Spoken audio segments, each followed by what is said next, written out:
Hey, this is Adam Mitchell, and you're listening to the Shout It Out Loudcast with Tom and Zeus.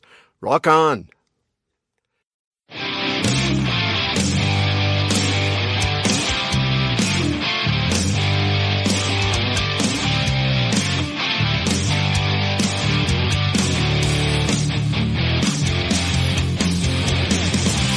Shout it out loud, yeah.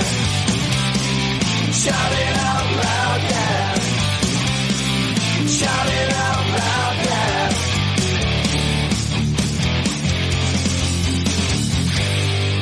I like it.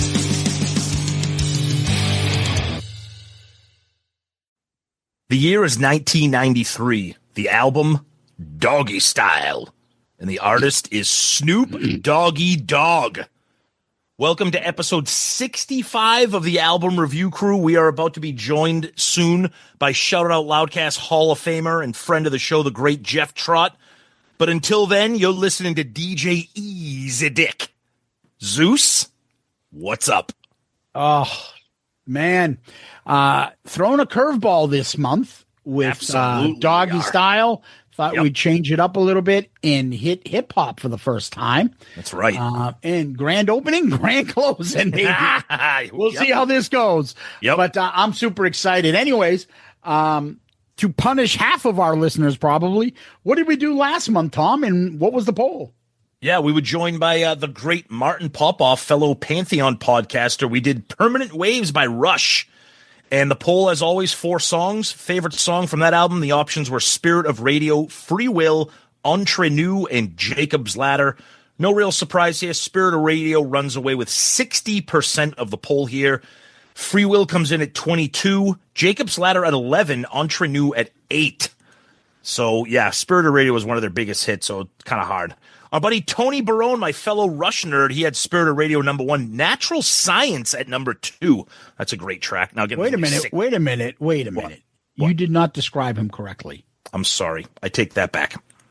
The great Tony Barone, Shouted Out Loudcast Hall of Famer, and the head of ABCPA Inc. There you go. He has Spirit of Radio at number 1, Natural Science at number 2. Natural Science, great song. Great, there's only 6 of them, but... our buddy, moving on, 266-0850. I love how Zeus picked Jacob's Ladder. And by the way, I know he's a big Rush fan. It's such an amazing track, but they stopped playing it live after this tour for 20-plus years. So glad they brought it back. I saw this episode this morning and immediately hit play. Holy shit, Rush on ARC. I really never appreciated Natural Science until the live version appeared on different strings. That's a great version. Interesting how they gave up on Jacob's Ladder. Yep. Our buddy Andy taking the underdog here. Entre Nous. Conrad Pena, Natural Science, number 1 for me. Love Permanent Waves. Love Rush. Yeah, the Rush tards are out in full force on this one. Yep. Let's take a look at a couple of other comments here. Our buddy Nige, another Shout It Out Loudcast Hall of Famer and key editor to the number 1 Amazon bestseller, Raise Your Glasses, Our Amazing Kiss book. Nige says, yes. P.S. I don't think you needed to clarify this was Tom's pick. Unless Zeus had actually seen the light. Fair point. No, that's not happening. And then he posts a picture of Geddy Lee's autobiography. Just an absolutely brutal cover photo. Just a brutal. And then, of course, the comment is, in the future, we recommend that you not include a group. Greg Seacrest, not my favorite Rush album, but Spirit of Radio is near the top of my Rush song list, just behind Bytor and the Snow Dog. Woohoo! We'll be doing Fly By Night eventually here. Todd Steele, my favorite Rush album, and the guy waving in the background is the artist who created the cover art. Yes, that's right, Todd. Hugh Syme. I believe we mentioned that. Smith Cool says Zeus is actually Rush's biggest fan secretly. Is that true, Zeus? Is that you hiding that from me? Yes. Yeah. Beach Boys of the Goat says, I hate Rush. But this was... he goes, I hate Rush, but this was a fun episode. And that's what we got on Twitter for Rush Tards this month. All right. Over on our Loudcast Facebook page, Phanis Akratides, the Greek Thunder from Down Under. Great music. But sorry, Tom, I can't do his voice. My Lord album cover is tremendous. He's a big fan of that. That's true. Tom Selling, I 100% agree with Zeus. I was always a casual Rush fan and couldn't understand why I didn't like them more. Great musicianship, but it's the prog and the voice that just isn't my thing. Thank you, Tom. That's how I see it. That's fair enough. I will But never some fight people anybody like on it. that. Yeah, Yeah. exactly. Look, this is all fun. Who the hell are we to tell you what to like? It's just fun to do an album review and just compare it and rank things. That's why we do it. But we're no better telling you where something is than other people. We just think it's a great way to talk about music. Anyway, the great Bobby Kenner. Absolutely love this album. Hell of a pick, Tom Gelati. While I will say, Getty is not one of my favorite all-time vocalists. I have always enjoyed their songs and lyrical skills. On top of that, everyone, not just Peart, did I say it right? Yep. Can play the hell out of their instruments of choice. And you can clearly hear that. I always love the reggae influence sprinkled in too. Mm-hmm. Yeah, that's what do you call it? Past the duchy to the right or left or whatever the fuck that song is. Nice. Brian Lee Heck says, let's do Signals next. What do you think, Tom? I think that's might be my favorite Rush album. Oh, God. Brace yourself. As I said, we ain't doing a third, like a second album from the same band in 1 year. No. I would never do that. Is there an absolute rule? No, but like that's not fun. No, but that's a rule. That's a rule that we've kind of unofficially abided by since day one. Yeah, I just don't like.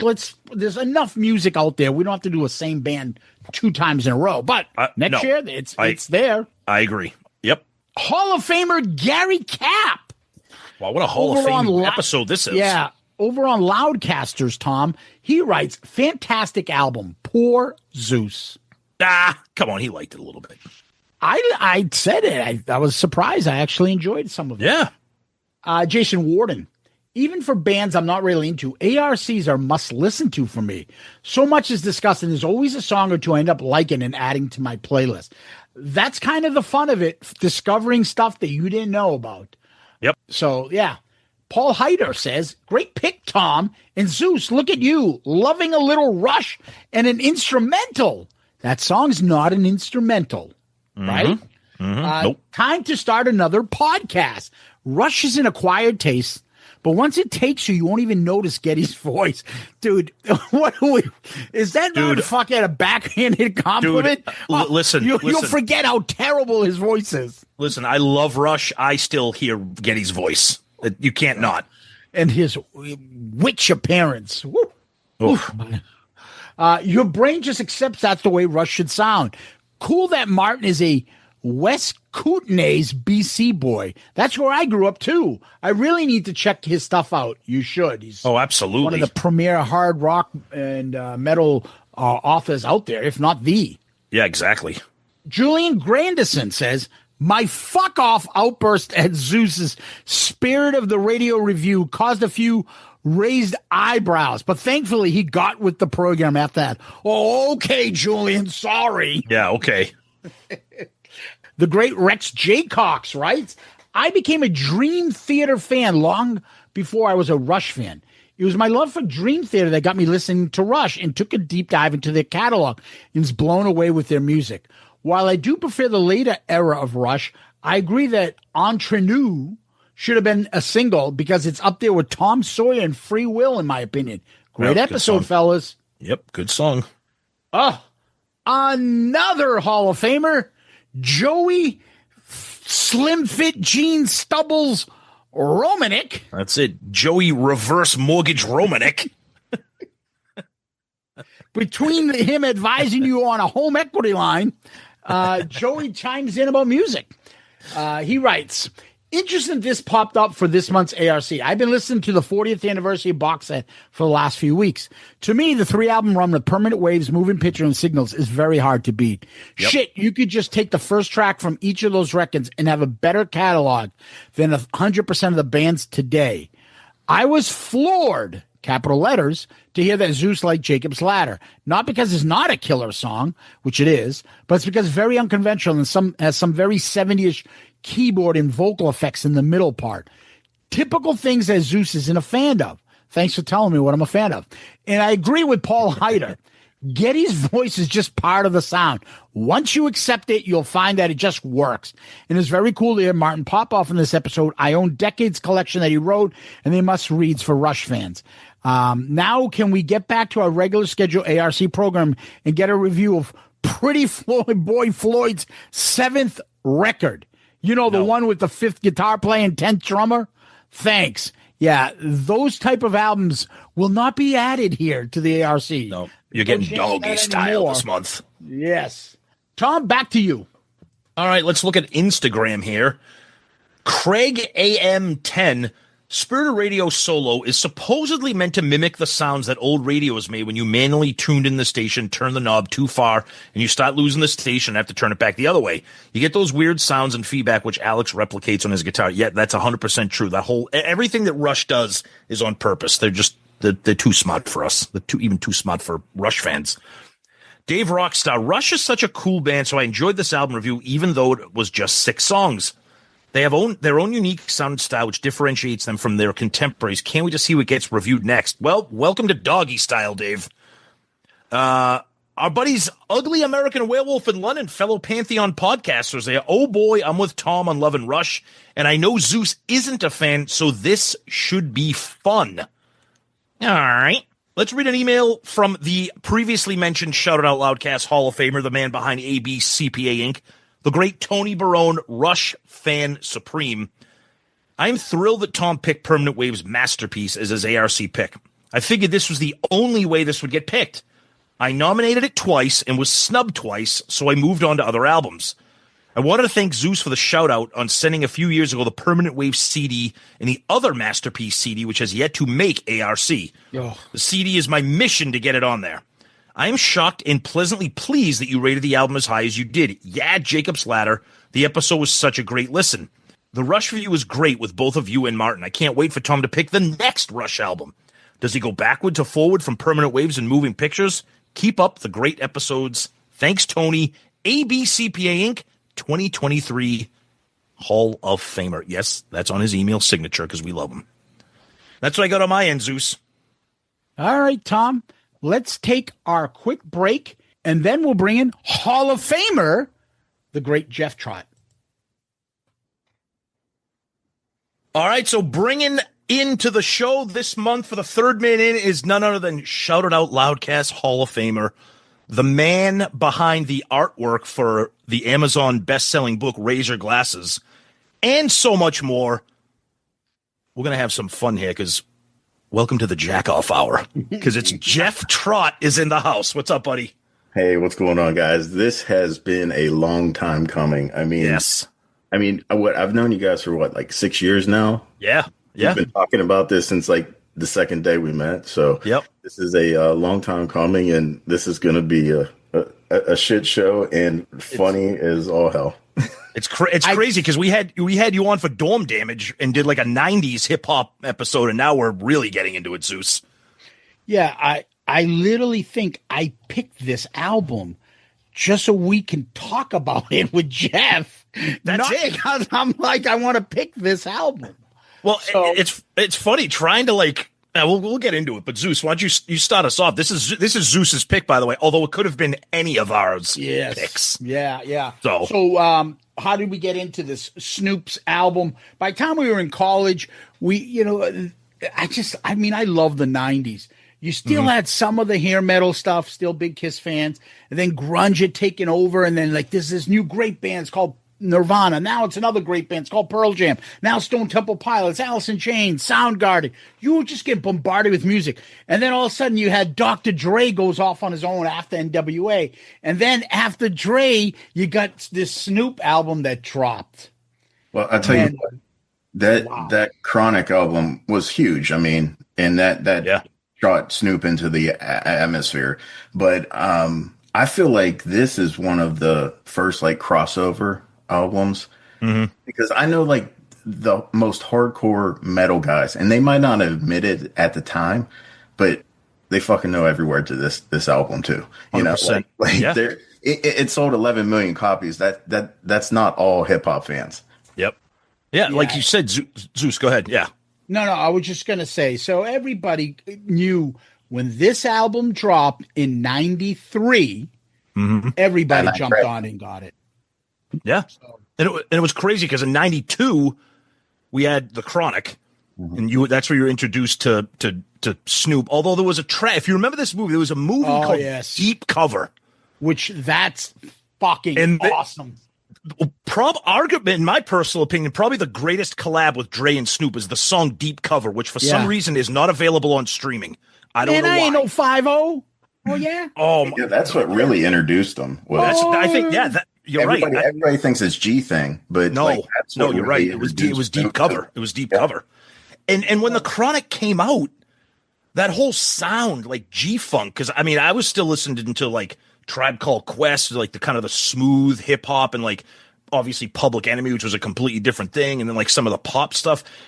I mean, we loved NWA. We all grew up loving NWA, but that was like hardcore. But Dre comes out with The Chronic and this whole West Coast, just like smooth, laid back, but like gangsta shit. But it was just like like you said, Jeff. It was like party music, but people are like, wait, what did he just say? Like, you can't put on Straight Outta Compton at a party, right? I mean, you could. Right. You can put The Chronic and especially Doggystyle on at a party. Mm-hmm. For sure. Well, it depends what you're playing. But, it depends on where the party is and who's at it. Yeah. And what skit is playing. But that you're so right. I always fell in love with NWA. Again, every time I went to Michigan, I would learn something new. When I was in high school, they had NWA before it came big over here in like Massachusetts. I heard of it. I heard it when I was visiting Detroit. And they kept playing, Straight Outta Compton, and the other one. What's the original one where it was like Straight Outta Compton? It wasn't Straight Outta Compton. It was NWA and the Posse. And the Posse. Yep. And they had that, and I just played that nonstop while everybody else is getting into fucking Parents Just Don't Understand. I was like, dude, this shit is fucking insane. And I fell in love with it. Then you had 100 Miles in Running, and I'm not even going to say the next title. And then it just blew up. And then when Dre got big, when we were freshmen, sophomore in college, this dropped. I bought it the first week it came out. Oh, yeah. And fell in love with it. That's my introduction. Yeah. Why don't we go to our guest? What's your introduction to Doggystyle? The album. Yeah. There's a sentence I never thought I'd hear. Well, there was this fat chick his sophomore year. What's your introduction to Doggystyle?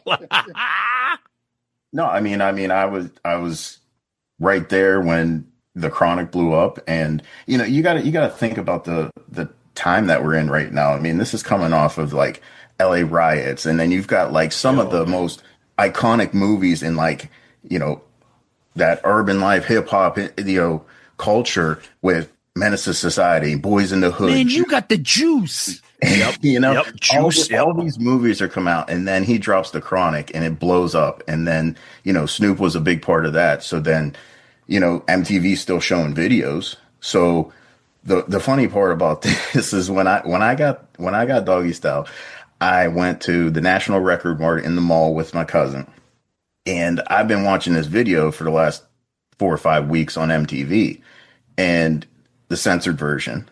So I'm excited. I get this tape, pop it in the car. We're with my mom. I'm like, oh no, you didn't. And I was just like, oh wow, this isn't how the song goes on TV. My mother, she's sitting there, and you got to put this in perspective, because my mom is not a music fan. She was never like, she hated everything, all the metal music and all the Kiss and everything that I loved. Like, she just hated all of it and wasn't very supportive. And then she hears this, and she's like, "What in the hell is this?" Now, Jeff, you're younger. With the tilted brim. What's my motherfucking name? She's like, "What is going on?" Oh my God. Now, Jeff, we were in college when this came out. You're younger than us. So how old were you when this came out? This was 93. Yeah, I'm going in like my freshman year of because I'm like 5 years younger than you guys. Of high school. Okay. Yeah. So wow. I'm coming out of junior high, going into high school when all this stuff was happening. Yep. Tom? Yeah, and for me, well, Zeus and I were obviously college friends in 93. We kind of went down the same road here with this, kind of the same thing. I mean, The Chronic came out, and The Chronic was like, what is this, and who is Snoop? But when Doggystyle came out, it was a little bit more, maybe not a little bit more. It was a lot more like fun, like tongue in cheek, like just like you could laugh at shit. It wasn't taken too serious. There's a couple songs we'll get to that are a little bit more quote unquote serious, but it was such a different sound. And, listen to this album and, getting ready for this episode, 32 years later, I'm like, this fucking album could come out today and be number one. It's that juvenile humor, but I mean, we came off NWA and like the hardcore gangster rap, it was like shoot 'em up. And now you're getting like just array of everything and the amount of samples in this album. I mean, which I love. I love. There's like 40 different samples and there's some more recognizable than others, but there's still, I mean, every song is just like 3 or 4 samples. Yep. And I mean, I know that's a huge part of like hip hop, but I feel like Snoop just took it to another level. 100%. Yep. Dre was just Dre insane. Too. And I was like, I wouldn't say anti-Dre, but I was more pro Easy in that beef that they had. Oh, yeah. I didn't like them shitting on Easy because I thought Easy was awesome. And so I was like kind of reluctant, but you can't not love Snoop in the attitude. And just, he's a character and it works. And he's got that little drawl and the way he raps. It just fucking worked. So there was a lot of hype when this came out. Yeah. Like, what's he going to do? Oh, Dr. Dre's his next album isn't his own. He's going to be producing Snoop. So what's he got?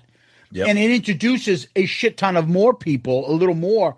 It gives them a little more of a limelight to like the Dogg Pound and even Warren G and Nate Dogg and stuff. Oh, they're all Korrupt and that N-word Daz.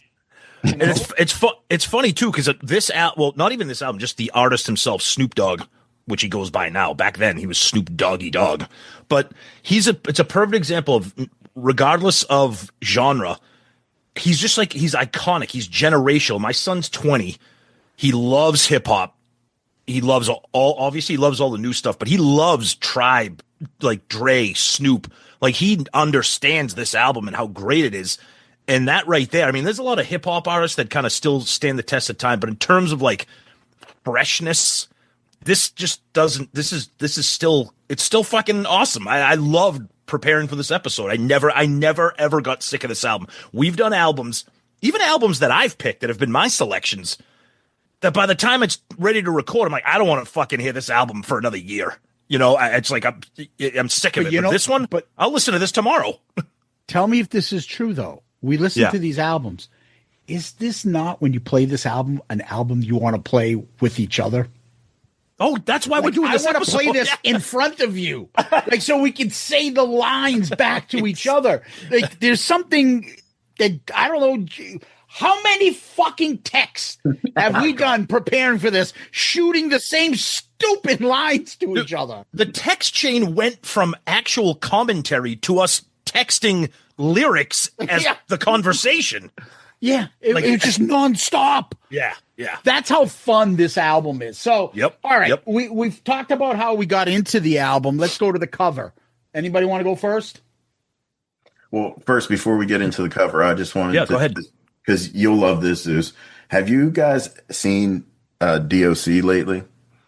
Yes. Is he like all fucking banged up in a wheelchair? Which by the way, Jeff, real quick, that album, when that came out, that was so underrated. No one can do it better. People don't understand how impactful the D.O.C. was behind the scenes. Well, I just saw a recent picture of him, and if he doesn't look like he should be on Sanford and Son, then I am. Dude, he is straight up like Sanford and Son character looks now. Like Red Fox. Yeah. He's got the gray beard and everything. It's no. That song at the end of that album, the grand finale, where it's him with all of NWA. Oh my God. One of the greatest ever. One of the greatest ever. Just like the D.O.C., no one can do it better. I just knew that line from the NWA song. Yep. That's all I knew. Yeah. But anyways, let's get to the cover. But anyways, who wants to go first? I'll start it here. So before we started recording, we were like, God damn, this album cover. First of all, I love the art style, but it's so goddamn busy. It's insanely busy. There's so much going on. The artwork is it's crazy. I think it's kind of cool. It's a cartoon. A lot of the stuff we can't read. I have the 30th anniversary vinyl. It's quote unquote smoke colored vinyl. You open up the gatefold. It's got like just some incredibly ridiculous comics. Every comic has a picture of like a dog and ass, both. And then just some stuff that can't be repeated. Even it's all like, slang talk. Yeah. Bitch, if you ain't got no kind of chronic, your punk ass gots to go. Wait, God damn it. Kick back, bitch. I mean, baby. I'm going to call my homie. I know he got some. Bitch got an ass. Like, what the? Yeah, it completely makes no sense whatsoever. But it's ass, it's ganja, and he calls his boy up for papers. So Jeff, let me ask you this: you're into design, you're a graphics guy. Is this like? What do you think of like this art style? Like this kind of like weird, almost comic booky, but it's like comic book meets graffiti type shit. This is definitely some early Photoshop. Airbrushing, it's definitely a sign of the times, that's for sure. I mean, a lot of the stuff in this album, but this cover is definitely a sign of the times, and it's pretty ridiculous. I wouldn't say that it's good. It was different at the time, for sure. Yeah. If the inside where you've got the photo of Snoop, just like the headshot of him, like if that was the cover, I think that could have been as iconic as the. Are you talking about this? Yes. I think that should have been the cover. That's what every time I look at them, absolutely. Why didn't they make this cover? And then have all that comics and all the illustrations inside. I agree. Yeah. But I think it's a good point. Was the cover. That was just as iconic as this illustration. Oh, what about the back with him smoking a joint? Looks like he's in the 1970s here. That could have been one too. And I like how the CD itself is all blue and he's got kind of that picture, but he's looking sideways. Yeah. Yep. Right? Yeah. Anyways, there's a crazy. lot going on here. Yeah. Well, anyway, I'm going to give you guys a couple quick facts on the album. Yep. The album came out November 23, 1993. Highly anticipated, coming off of The Chronic in 92. And it shot up to number 1. Selling 806,000 copies in his first week. Wow. When the fuck is that happening again, right? It doesn't. I mean, Taylor Swift, that's it. Yeah, exactly. There you go. It's certified 4 times platinum RIAA and then sold over 7 million copies in the US and over 11 million worldwide. It's on like everybody's list of one of the greatest hip hop albums. It's historic because it's coming with the subgenre of G-Funk. It's got, you name all the accolades it's received. I think they're all well deserved. Yeah, it's iconic. It's so classic that it's kind of hot. You can't really. It's one of those things you kind of had to be there, like to live through it when it came out, and the impact it had on people. And Jeff, you said it perfectly. It's a great point. People that didn't even like hip hop loved this album. Oh, loved this album. Yeah, to sell that many copies, it just wasn't. It was like the ultimate crossover. Yeah, it just wasn't hip hop folks that were buying this. I mean, everybody was buying this album. Yep. Indeed. Yeah, and then you had the videos. It was, what was great about it is not only them, but like you got the grunge kind of affecting pop culture. You got hip hop affecting. Everybody got along. Everybody was fine. Oh, you could listen to Snoop, and then you could put on Pearl Jam and still like be cool with it. It wasn't like you're in your lane, you're in that lane. You can't like one or the other. Yeah. Real quick too, Zeus, before we get into the track listing, we're going to talk about the song that we're going to talk about it now that we're not going to talk about it on the album. There's a song called G's Up, Hose Down that came out in the original pressing of the album.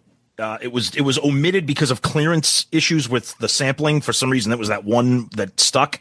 It was released later on the 30th anniversary vinyl, so I have it. The 30th anniversary CD. You can find it on streaming, but for the purposes of this review, we're not going to include it because not everybody has access to it because it's hit or miss on trying to find it. And just a brief spoiler alert, the song kind of sucks, so you're not missing anything. Well, that's the funny thing. So when I had the original cassette, it was on there. Yep. The CD that I have, which is an older CD I got back in the day, but it's actually a BMG copy. Doesn't have it either. Doesn't have it either. Yeah, and then streaming didn't have it until the 30th anniversary. So, but yeah, to your point, like it doesn't matter that we're not talking about. No, but you know we'll have the Snoop Tards. You forgot about G's up, hose down. We might be the only three listening to this episode. No, oh, dude, come on. People love this. We just said it's a crossover. Even people that love metal love Doggystyle. So come on. There you go. We'll find out soon enough. Yes. Anyways, let's go to the first. It's not even a fucking song. Let's go to the first track. Here we go. So we open up with Bathtub, which, if you're not familiar with Doggystyle, there's a whole bunch of little skits, a little spoken word, little excerpt kind of clips before the show. The album kicks off with this. It's actually a track listing, so that's why we're going to talk about it a little bit. It's just a story about Snoop. He's in a bathtub. He's with his chick. He gets interrupted by his buddies ringing the doorbell. What happens in the bathtub? Bloop, bloop, bloop, bloop. Snoop talks about he's, doesn't want to do it anymore. And his buddy's like, what the hell are you talking about? You can't do this and blah, blah, blah. And then it just cuts and it's kind of like plants the seed for like the album, Jeff. So Bathtub. That's what it is, right? I mean, you got to give a shout out to Warren G. Oh, hell yeah. I think he's like the kind of the low key MVP of this album for me. But what cracks me up, he's like, you got the best shit on the streets. You got a big screen TV. You want to give that up, fool? I love that. Back in '93, having a big screen TV. I'm picturing the big ass square big screen TV that's about 40 inches deep. Weighs like 700 pounds. He's like, you want to give that up, fool? It's so true. I know. I had the exact same thing, Jeff. I said, life decisions are based upon you have a big screen TV. And he's like, that's the American dream. Yeah, that's the American dream, fool. The word fool is just amongst the many things you'll learn about this album. People are fools in the way they say it. G's are up and hoes are down. Yes. Oh, hell yeah. There's always a 187 on a motherfucking cop. Yep. And he doesn't have any love for hoes. No. Those hell no. Themes that are prevalent in this album. Yeah, it's love hoes. No, it's slightly different from the lyrics of our previous album, which was Rush Permanent Waves. So Geddy Lee and Snoop Dogg do not share a lot when it comes to lyrics. I think Geddy Lee sings to Neil in the back. We don't love them hoes. I'm out the door. Oh man. Bathtub. Right. Let's go to the next track. Here we go. So again, still not an actual song, quote unquote, but it is. This is G-Funk Intro. And this is when you kind of get the taste of what the album's going to be. It's pretty much got a sped up version of What's My Name, the Snoop Dogg song that everybody knows. It's kind of got a little bit of an introduction. You got Lady of Rage drops in there with some unbelievable rapping skills, rhyming skills, lyrics. She's kicking ass. It's a little bit over 2 minutes long. I actually really like this just because I think how it kind of sets the mood for the album, and you kind of experience that real G-Funk vibe of the album right away. And again, there's so many guest appearances on this album. It's absolutely incredible. But when Lady of Rage comes in there, I think it's actually kind of cool. So this one I like, and I like that it's not too long. That it's not actually like a full song, but it kind of is, Jeff. Yeah, this was her introduction in a similar way that Snoop was on. I mean, I know we talked about the song previous to the Chronic, but when G Thing came out, that was kind of the introduction, the real introduction to Snoop. And this album opens up that way with Rage. She hadn't hit yet with Afro Puffs, has she? No, I don't think so. I think you're right. I think this was her. I think this was before Eve was the first Lady of Rough Riders, you had a Rage, Lady Rage. So that was cool to hear her, and she was really really good too. So I don't know what she's doing these days, but it was a cool cut. All right, so I forgot Bathtub Technic's not a song, but it's Calvin Brodus Jr., which is Snoop wrote it. So that's the same right. one on G-Funk is Calvin Brodus Jr., somebody named Robin Allen, Lady of Rage. You know who Lady of Rage is? Besides the rapper? Yeah, go ahead. Know? I'm asking if you guys know. No. She's next Friday. She's Baby D. Oh, no shit. Okay, I just learned something new She's chasing today. fucking what's his name around the car. And he's like trying to buy her off with like cookies or like a chocolate bar. He's like, hook me up with your cousin Craig. That's her. Oh, that's Baby awesome. D. I did not know that. I didn't realize that was her. Did not know that. Because I didn't know who she was, and I always loved it because I never Wikipedia this album. I just loved the album, but I always like, who's that fucking girl on that album? It's fucking rough, and the way she raps, I'm like, that's badass. And I looked it up, and it said so and so was in Friday. I'm like, Friday? What the fuck? And I'm like, oh shit. I had no idea. I didn't know. Fucking love this song. This is a deep cut that I fucking love. I love the beginning. Yeah. That's all George Clinton. Yep. Oh, right? wow. We do a Doggy so from Style. Parliament and Funkadelic, I love the voiceover. So get your poopa scooper because the N word is talking shit. And then Lady Rage comes in. I love her freestyle. It's just awesome. She's great. And she does like the different part of what will be then Gin and Juice with my mind on my money and my mouth full of ganja. I love that. It's awesome. Yeah. And she says, I'm catchy like pink eye. What the fuck? Oh, so God. Good. And I'll make him go cocoa for my cocoa. And then I love when Clinton comes back at the end. He does, we travel in packs and we do it from the back. How else can you get to the booty? That's so good. Unbelievably funny. We do it doggy style. All the while we do it doggy style. Then he goes, oh. Oh, my God. I can't believe they got George Clinton to do that shit. Yep. But anyways, awesome. I think that's fucking awesome. Yep. And so Gin and Juice, before it starts, the end of G-Funk intro is wonderful because it starts with a guy talking about taking a piss. Yep. And I think it's Daz, right? Yep. Damn, that Tangeray talking to an N-word, right? Yep. Oh, man, I got to piss. And then the next song starts off, and that's this. Yep. So we go right into Gin and Juice with like, we're just taking a leak. It's like, what parents heard that, Jeff? You got a guy whizzing. It's like, what the fuck are we doing here? But Gin and Juice, I mean, oh God, this song is just so fucking classic. I mean, it's got, this is what we were talking about with the sampling. This is a song like so many different vocalists. You got Daz, you got Henny Loke, you got Sean Thomas, you got Jewel, you got all these kind of people just jumping in. It's absolutely incredible. One of the great choruses in all of hip hop.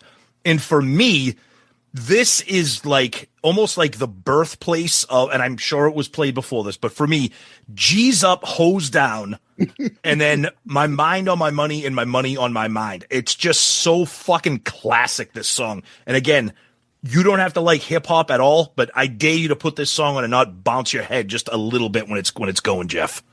Oh, absolutely. I mean, just right out of the gate with so much drama in the LBC. Oh, God, it's like right there, that line. But I mean, it has that little bit of corniness, that skit in the video with the parents, and then he does the Home Alone, like Homeboy Alone, deal. And this samples the OJs, and just another just classic cut. I mean, you're absolutely right with hearing those lines before. We might have heard those lines before, but it was just so prevalent in this album, and it's awesome. Love it. Yep. Gin and Juice featuring Daz. I'm not gonna say this full name.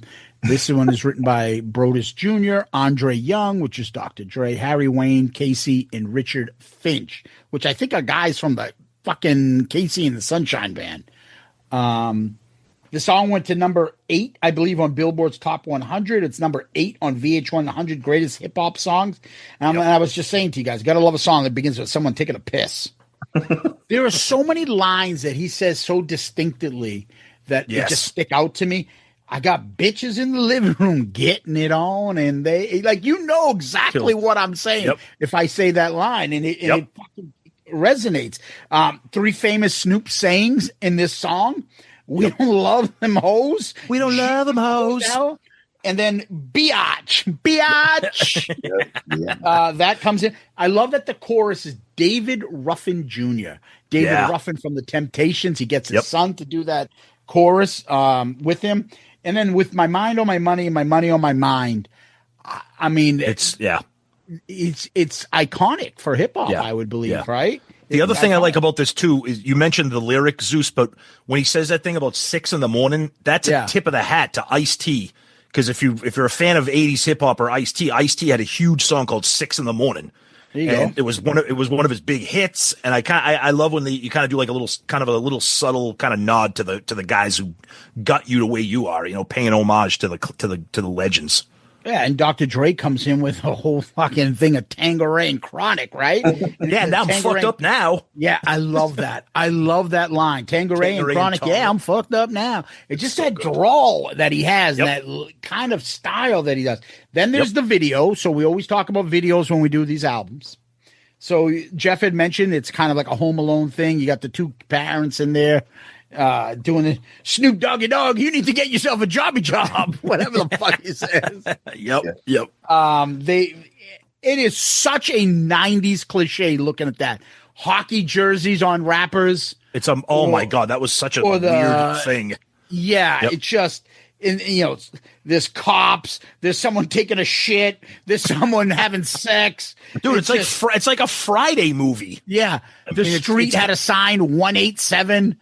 Snoop is on a bike with somebody like again, everything from Friday. Yeah. Well, Friday came out, I think, after it, didn't it? Yes, it did. Because this was 93. Yeah, this album was 93. Friday was after. Yeah. So it's just a lot there. Anybody else want to add to the video? Jeff? No, I just I happened to catch this video. I haven't watched it in many, many years, and I looked it up on YouTube, and I never noticed that at the end, when the old man comes home, he's kicking everybody out of the house. Yeah. There's 2 women that run out of the house with their tops off. And I don't remember that happening. I'll never forget the nip slip and Salt and Pepper video, but I didn't realize that there was titties out. Some titties in the Gin and Juice video. Yeah, love it. Classic. All right. Let's go to the 4th track. So we got the Shiznit, and right before that, we got one of those little interludes. It's not a separate track; it's part of it, and this is the W Balls intro. W balls, W balls, W balls. Do you think like the Eagles? Hey, let's do some covers tonight. Why don't we do that W Balls skit from Snoop Dogg's album? All right, Joe, do you got this part? W Balls, W Balls.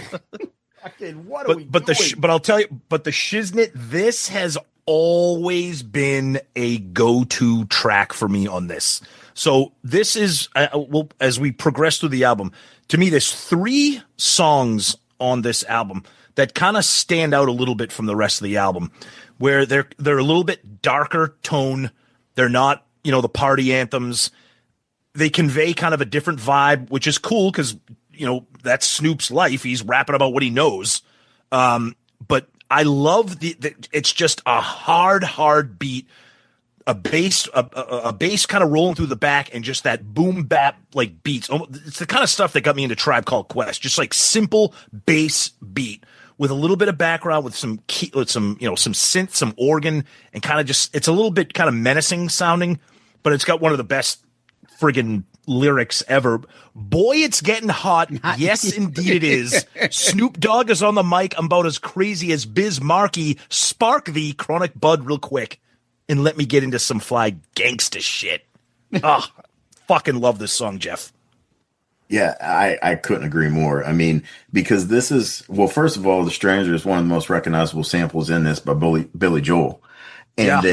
And then you have, it's not as hokey or it's not as hooky as the other songs on this album. Yep. It's just straightforward bars and like it's all Snoop. And there's very few songs, if any others than this one, that's just Snoop and nobody else. Like it. Yeah, it's a great. I think G's and Hustlers is the only other one kind of like that. Yes, I think you're right. Oh, Yep. Lowdy Dowdy, kind of. Yeah, the only thing that bugs me about this song is the Daz line because it's kind of stupid. It's like, Dad. I got a little cousin by the name of Daz. No, but he says when he gets that ass, or the bitches that give him that ass. Oh, I know. It's a bad. It's a bad line. I got a little cousin by the name of Daz, and bitches who fuck him give me that ass. Oh, they say. Oh, okay. That's where I messed it up because I thought it said he said give me that ass. I thought he said bitches that fuck him give him that ass. I'm like, well, they fuck him and then they fuck him. You're like, no, it's part of it ain't no fun. That'll come down the line. Oh yes, got it. All right. So no one's going to talk about W Balls and DJ Saul T Nuts. T Nuts. Saul T Nuts, and if you're licking, that's W Balls. Don't forget my homeboy. Everybody's got to give a hit on W Balls. Does anyone remember what his homeboy is and what his show is? Yeah. DJ Easy Dick in the Jack Off Hour. Yeah, it's DJ Easy Dick. Zidick. Jack Off Hour coming up. I will say this. This might be my favorite, just straightforward rap song of all time. Yep. It is badass. It reminds me of Straight Outta Compton and If It Ain't Rough, It Ain't Me. And all of a sudden, it's MC Ren by himself just rapping hard over this one fucking beat. Mm-hmm. And that's this song. He just fucking kills it. Like, I know it's kind of simple to kind of say rappers and rap's all the same. That's how I feel like rap is the way it is today. Today I can't listen to this shit. Yeah. This guy has a distinctive voice and he knows how to use the words to follow the beat perfectly. His flow is incredible. It just works. Incredible. And I can't explain it as a layperson, but as a musician, they probably pick up it. I'm like, this is the fucking funkiest song. When nothing, not Mission on a Star, Snoop Dogg, that fucking beat that comes in from Dr.Dre, that pops in the middle of that line. I mean, you can't say one without the other. Yep. Like the music that Dre puts out, and then the way Snoop raps, the combination of the two, it makes this brilliant. Fucking gold or platinum, right? whatever. It's incredible. It works because he got his muse. Like that's the guy I can fucking put this to. Can rap way better than me. I mean, he could do a better job. And I like breaking N-word down like Evander Holyfield. Chill.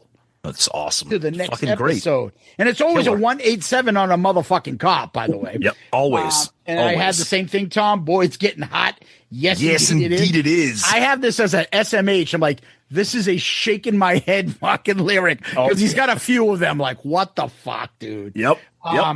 Gotta take a trip to the MIA and that background music goes doo-doo-doo-doo. Awesome. Pops up. Oh my God. And serve your ass with a motherfucking AK. You can't see the D.O.G. because that be me. Well, bonus material for you listeners out there. That's right. Each of us get a rap term. But that lay back in the cut, I've said that for years in this house. My daughter knows it inside out. She hears me saying it. I'm not saying it to anybody else. I'm not singing it to impress anybody. I just lay back in the cut like I told your ass. Give me a microphone and let me hit you with a blast, right? And then it goes to the line. That's why I got a little Jack. cousin by the name of Daz and bitches who fuck him.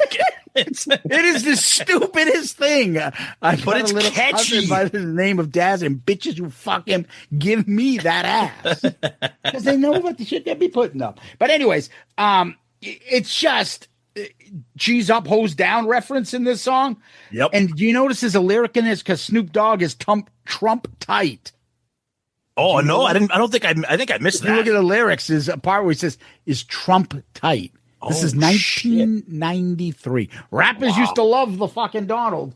That's right. Wow. Damn. Yeah. Anyways, unbelievable. Let's go to the next track.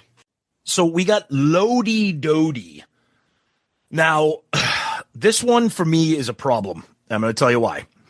Ooh. So, yeah, this is a problem for me. I'll tell you why. So this is a cover / interpolation of Slick Rick when he did Lottie Dottie.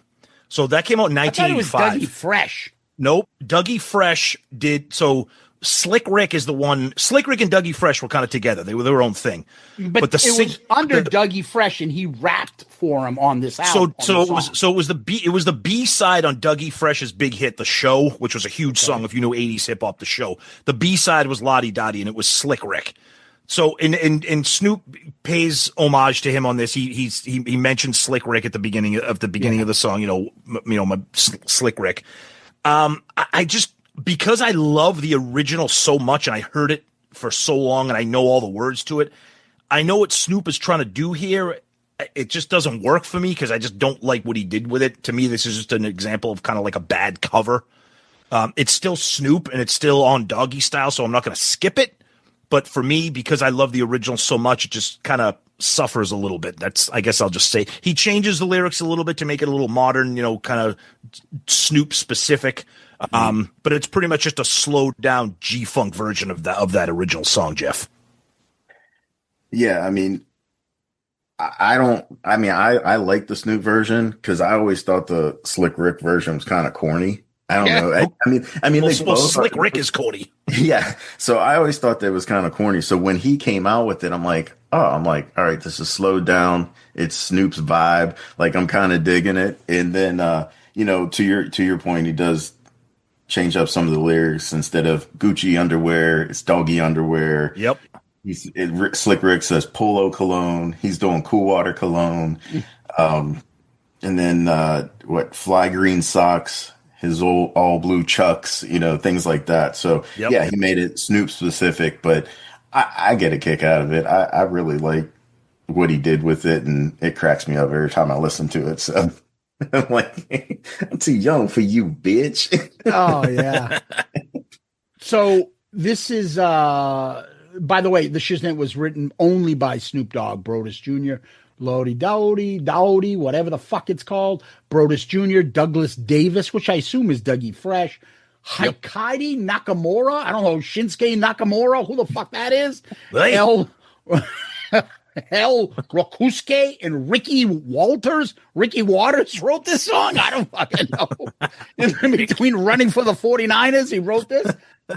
It also says it features Nancy Fletcher, which I think's got a great voice, and she does. It's all because of you. I'm feeling down in blue. Whatever. Yep. I think she's great. Anyways, you guys skipped over the best part. Go ahead. Domino, motherfucker. No, that's why I wasn't going to take that from you, Zeus. That's your thing. I wasn't going to steal. Come on, no, you got to be talking about the Domino, motherfucker. Don't be breaking my mama's new glass. Everybody's afraid of their mama. Like, yeah, I don't know. And then Snoop goes upstairs with that big booty bitch, right? And then not messing with his mom's sheets. I don't know. Fucking whatever. But anyways, then they get into it. Did you know that the fucking lines, he says to him, Buster ass, HIV pussy having motherfuckers. Yeah, yo, Daz. Easy come, easy, then. Yep, and then it cuts. Yep. Easy had AIDS back then? Yeah, oh yeah. I thought 93? I thought that was well known. I mean, I know we all know that's how he passed away, but I'm wondering. I thought he didn't die till later, but they're talking about it on this album. Yeah, that's a fucking bad look. Oh, that's a real bad look for the time, right? And then later on, he jumps in with that NWA track, right? And he's like, "Oh Lord bless Eazy-E." Like, dude, you're fucking talking about him dying of HIV on his album, on your album, but whatever. I love the girl's voice, Nancy Fletcher. And then the great line I like at the end is, "And with your wrinkled pussy, I can be your lover." Which was in the Slick Rick version as well. That was in the Slick Rick version. When Slick Rick does it, it's friggin' hilarious. And he's doing that fucking accent voice. I think he's trying to sound like Slick Rick. Would you? He is. Oh, definitely. Yeah. I've never heard the original Slick Rick song. Oh no, you never heard Lottie No, Dottie? so I only know this. Oh wow. Okay. Okay. Yeah. All I think of is Dougie Fresh is that great Jamie Foxx line when he was like, when he made fun of who was it? Jennifer Lopez can't sing, and she hit me with the beatbox. Pss, pss, oh, pss, pss. Bitch, you Dougie Fresh. Exactly. Yes. Anyway, let's go to the next one. Murder Was the Case. So this track here, this is kind of, to me, this is almost like almost like an outtake from like an NWA album. It's from a short film that came out in 1994 called Murder Was the Case. And it's like the death of Calvin Brodus. I remember having this in college, Zeus. I'm sure you did too.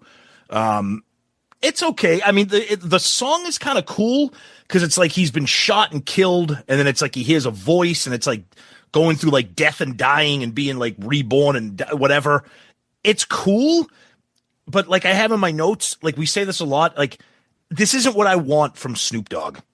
You know what I mean? To me, this is like an NWA track. This is like something MC Ren would do, or even like Dre, or like something like that would have been on Straight Outta Compton. To me, it's a little bit too much of a downer for Snoop album, in my opinion. It's not a bad song.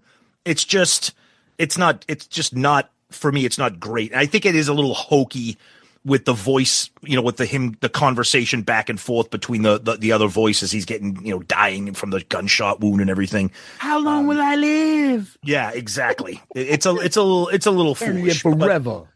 But it's not terrible, Jeff. How about you with this one? Well, the best part about it is, as I look up at the sky, my mind starts, a tear drops my eye. So that's the best part of the song.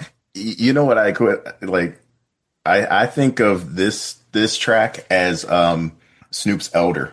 This was his concept. Ah, good call. Bringing it back to Kiss, because we all love Kiss, all things Kiss, but fuck Vinnie Vincent. Fuck Vinnie Vincent. Fuck the Vinnie Vincent. Fuck the Vinnie Vincent. But no, I feel like this was his concept. He was getting artsy, and it wasn't the cool vibe, free flowing Snoop party like bitches and hoes. This was like, it was kind of weird. I feel like there's a part of the story missing. Maybe I just didn't get it, but it was like, he's dead, he's not, he's alive, he comes back, he's a baller, and then he's, on the Grey Goose, like, yep. I don't know. But I mean, I give it to him. He says, a shout out to his moms and dads in his corner. And that's not the first time he does this in an album. So shout out to Mr. Brodus, who always supported his boy, Yep. No, I mean, I'm not a big fan of this song. And if you ever watch the video, like, I don't know, I just feel like the video is just like really shitty production and everything. It's better on the album, but not a great song. I never really got into it. Didn't really like it. Yeah. All right. So Murder Was the Case, featuring Daz. Brodus Jr., which is Snoop, Young, which is Dr. Dre, and Delmar Arnaud again, which is basically Daz. So this song, your cat jumped up behind you. I thought that was the ghost in Murder Was the Case, right? I know. I brought it up earlier to scare you because I know you're scared of black cats, Jeff. So, I'm going to try to stay away from the video. I'll talk with the song first, and I'll get into the kind of the video. Hey, you Snoop? You Snoop Dogg? Yeah, Snoop. Yeah. Like, yeah. Who I just think of it. It's just so bad. It reminds me of fucking, what's that movie that we used to love? Hollywood Shuffle. Hollywood Shuffle.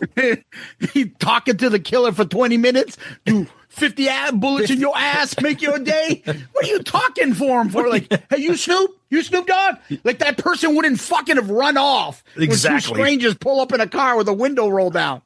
Yeah. You Snoop, you's a dead motherfucker now. I love that though. So those good. fucking like stupid skit things stick with me. I think the music is awesome, and I love that bell that goes off every once in a while in the song. And it's really eerie and stuff. You got to remember Snoop did like a movie, because I think I have it, where he did like horror skits. There's like 4 skits, like yes, Snoop Dogg's Creep Show. I think this is kind of something that he likes to do. Yeah, and this is part of that. With Murder Was the Case, Jeff, I'm 100% with you. I feel like this is a crossroads kind of imagery that he's trying to portray.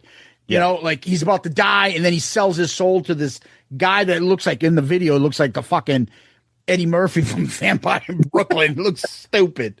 But by the way, the name of that movie is Bones, that Snoop Dogg horror movie. Yes. Yeah. So regardless, he's sitting there, right? And I think he like gives his soul up. Yep. And to be better, but he doesn't go better. He's drinking juice. He's partying. He's becoming like a fucking big rock star. Yep. And then all of a sudden he's back in jail, and like he's being bad again. Yeah, it doesn't make sense. It's kind like of annoying. The lyrics is something like, remember when you trip up or something, that ass is mine. Yep. I mean, like at the end when you die, your soul is mine or something. Yeah. But did he go good at the end, or did he go bad? Like I don't get it. Next thing it's you know, almost he's like he back could in jail. Yeah, it's almost like he tried to do the right thing by selling his soul, but he's a fuck up and he couldn't fix himself, so he just fucked up again. But the guy's bad. The devil's bad. So if he, at the end, like he ends up back in jail, and his baby boo brother got a pencil in the neck, and he's probably not going to make it to C-22. Yep. But what is he going to do? I'm going to ride for you, baby boo. Whatever the fuck he says. I don't know. I don't get the storyline behind it. It doesn't make sense. Just to wrap up the whole devil and the soul story. I do like the back and forth with him, and I think it's Daz that does that back and forth with him as the devil, demon, whatever guy it is. And anyways, so there's the video, and then they made like a short film out of the movie, out of the video. It's like an 18-minute movie. Yeah, and there's a clip of a movie from that movie, and it's like a remix version. That's even worse than this song. That's terrible. Oh yeah, it's bad. The video is just.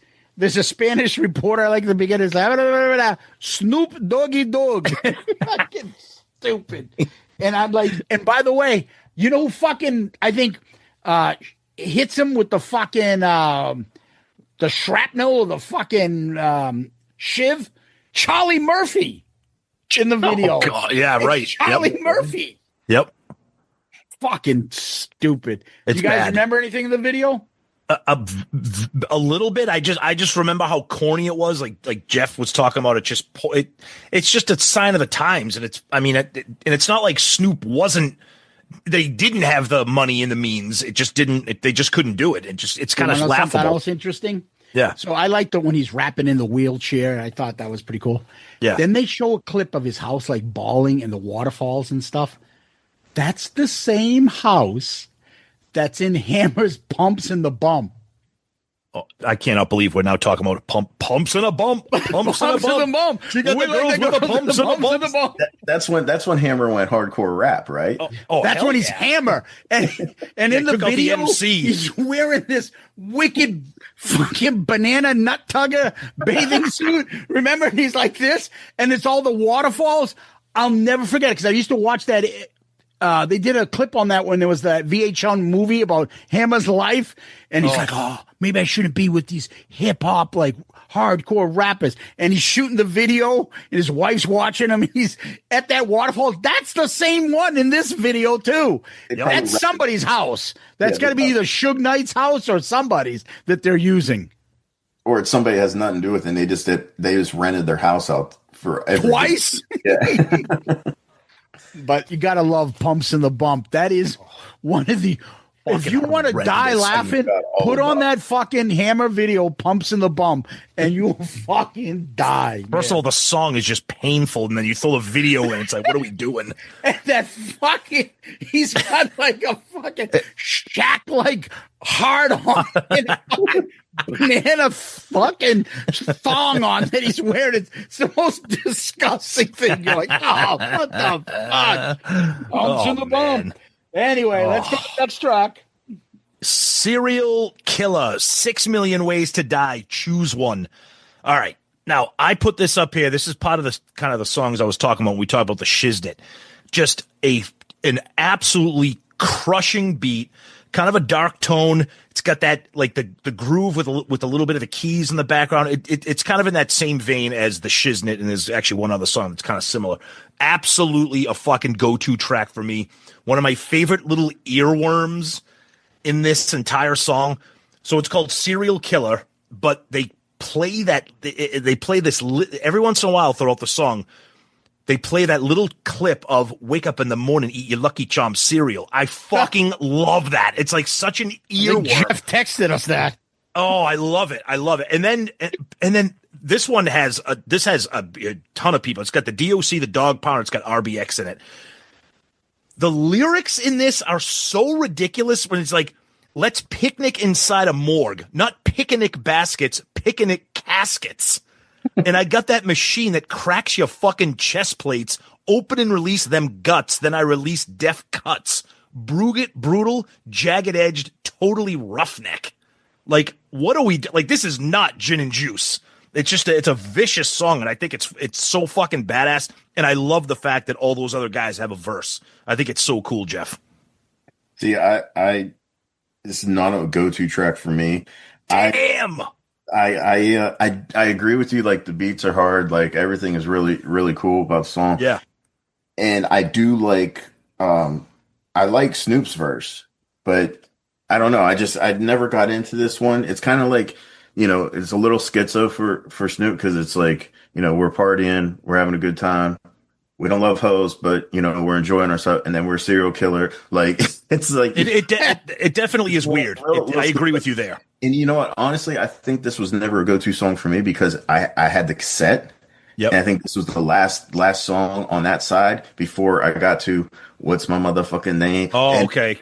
I think that, like, I was just like, all right, I'm gonna get through this, and then flip the tape. But yeah, never really a go-to track for me. But maybe I'll have to revisit this again after the episode. All right.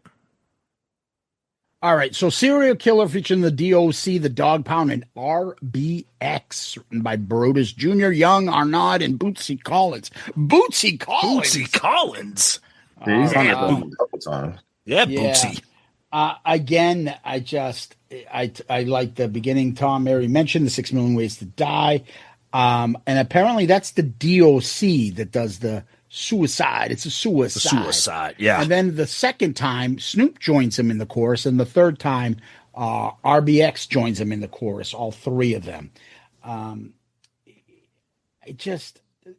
Korrupt starts, then Daz, the D.O.C does the chorus. Snoop verse 3, RBX does verse 4.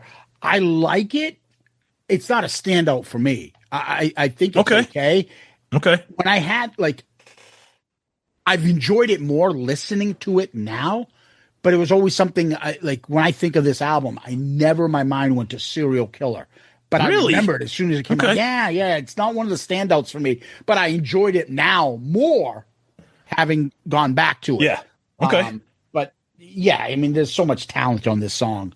Yeah. And so, all right. Yep. Let's go to the other big track here. What's My Name?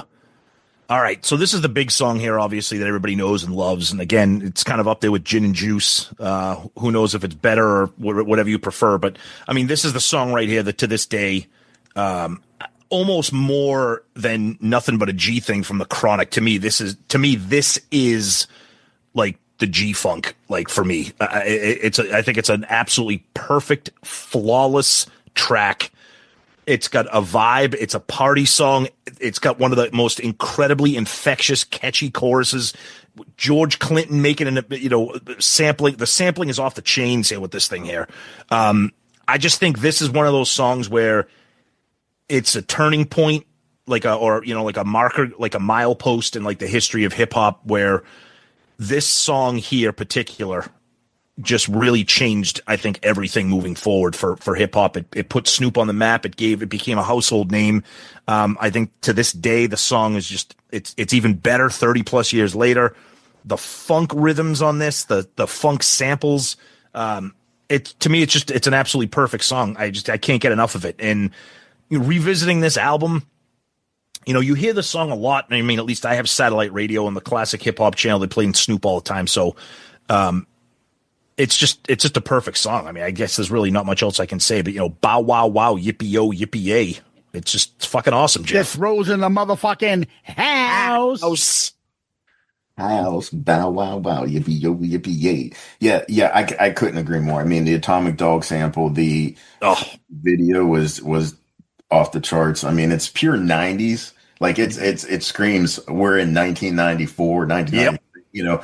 But like, dude, I love this song. Love it to this day. Loved it then, love it now. I can listen to it every day. Like regardless, I can listen to Pantera at 1 minute and put this on, and like I don't skip a beat. Like, love it. Yeah, I mean, so many iconic sayings and verses, and yeah, can't say much more. Like it's awesome. Yeah. And then I already told you the story about picking up the cassette and being pleasantly surprised of how different it was than the radio edit in the video. Playing on everything. I hate that shit. I know. I'd rather beep shit out. I mean, it was really different. I mean, because they didn't really swear at all they didn't even beep it. They didn't slur it. They didn't do anything in the. I mean, it was a completely different version. And then I get completely different record. Yeah, it was a different recorded song. Like, holy shit! I'm like this, but it made it 10 times better. Like it was because Two Live Crew was doing that shit. They had the stuff earlier. They were doing like clean versions of their albums. Yeah.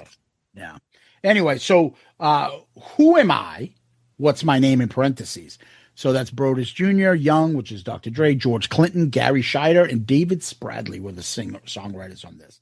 So Jewel, not the fucking hot fucking snaggletooth fucking I was gonna say Alaskan. Better break. Does the intro and chorus on. Oh my god, I love her. It does the intro and chorus.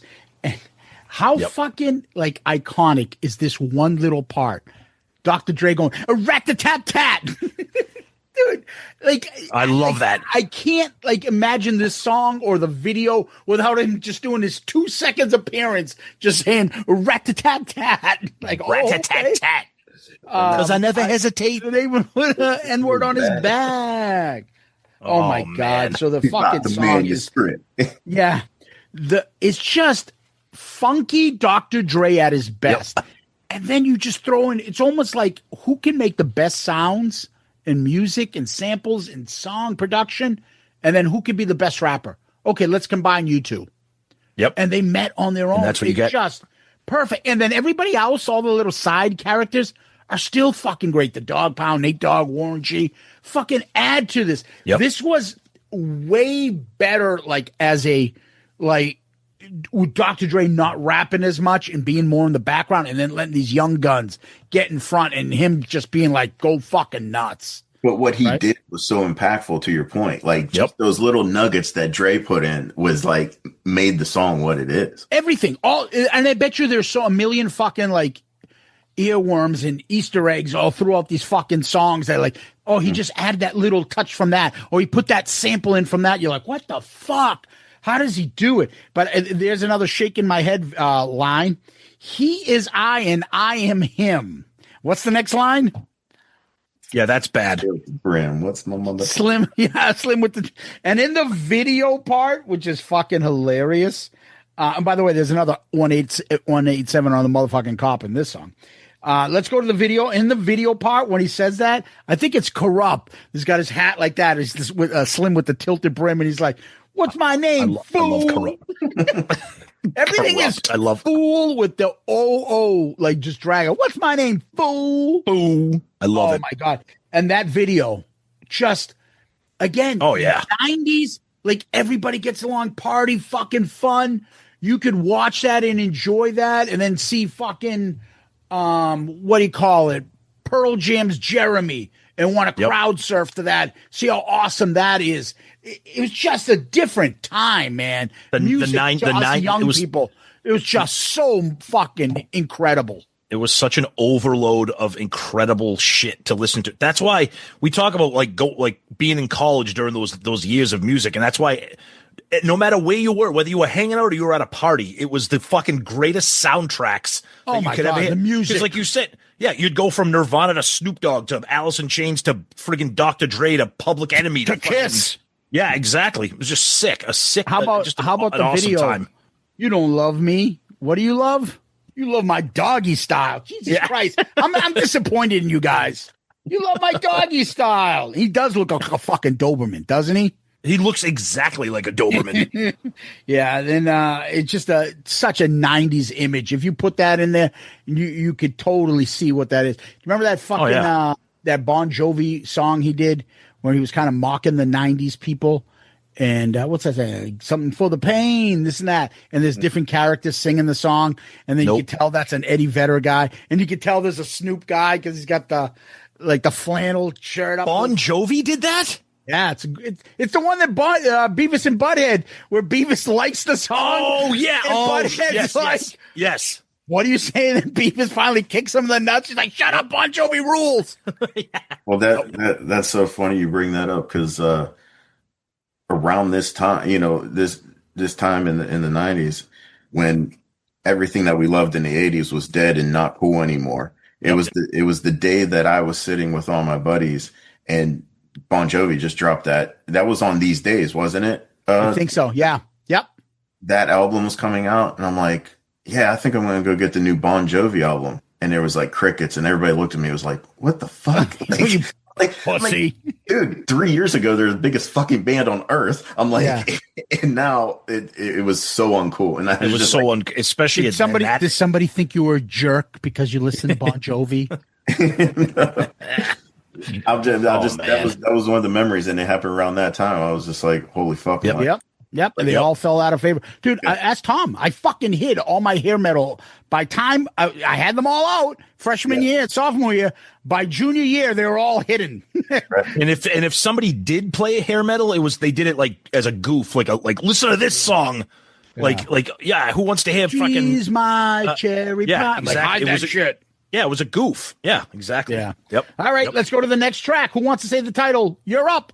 For all my N-words and bitches, featuring the Dogg Pound and the Lady of Rage. Look, I'm just going to cut to the chase on this one. This song sucks. Oh! This is really bad. This to me is the only skip track on this album. And I'll tell you why. The fucking chorus is unlistenable. It is so annoying. And not only is it annoying, but it's got that synth sound that kind of pierces your ears while you're listening to it. And I just think it's really bad. I think the groove sucks. Like, it doesn't even have a good groove to it. But that chorus, and I think this song is a mess. It's kind of thrown right into the middle of the album, and it's right after the biggest song ever. So it's kind of a weird kind of track setup. He definitely recovers from it with the rest of the album, but for me, this is just an absolute fucking bomb of a song, Jeff. I say the same exact thing. Like the rhymes, but it's a skipper onto the next track for me. And the whole wave your hands, 80s and 90s, like cheese. I'm just like, and if we don't give a fuck and you don't give a fuck, put your. I'm like, what are we doing? And if you don't give a shit, then we don't give a shit. Like skipper for me. Yeah, definitely. All right. That song is written by Brodus Jr., Arnaud, Ricardo Brown, and Allen. Anyways, I just put, it starts with Korrupt and it goes to Daz. I love anything the Lady of Rage does with Dr. Dre. I just think she can rap to anything. I love her voice with his beats. But the album, this song, like Snoop has, I think, 2 words in it. That's part of the problem too. That's the other thing. It's like, what I find it's funny is like, this is only in hip hop, right? Like, this is Snoop's album. Why aren't you rapping throughout the whole album? It's like Pearl Jam just put out their new album. Yeah, here's a song 7. It's Nirvana.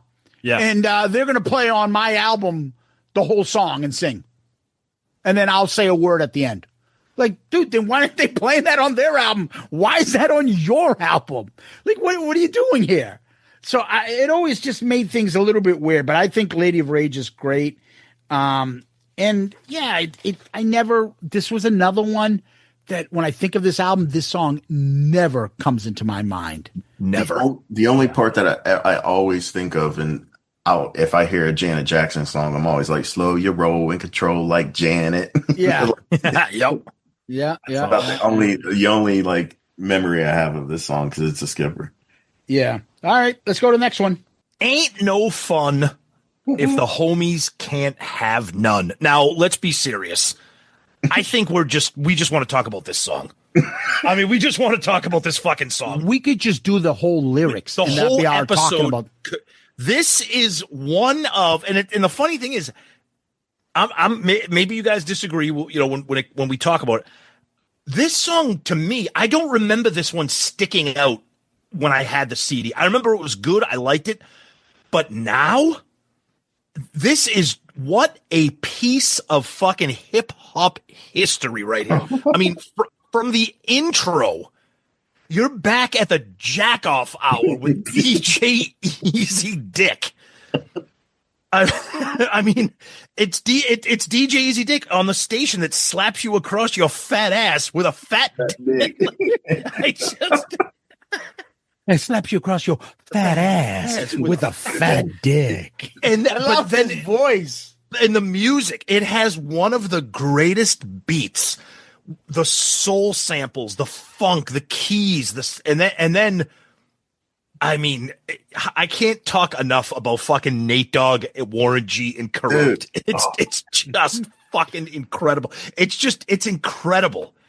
I mean, when Korrupt just comes, if Korrupt gave a fuck about a bitch, I'd always be broke. I'd never have no motherfucking endo to smoke. Like, hoes recognize bitches do too. When the bitches get scandalous, they pull a voodoo. Oh my what God. You want to do?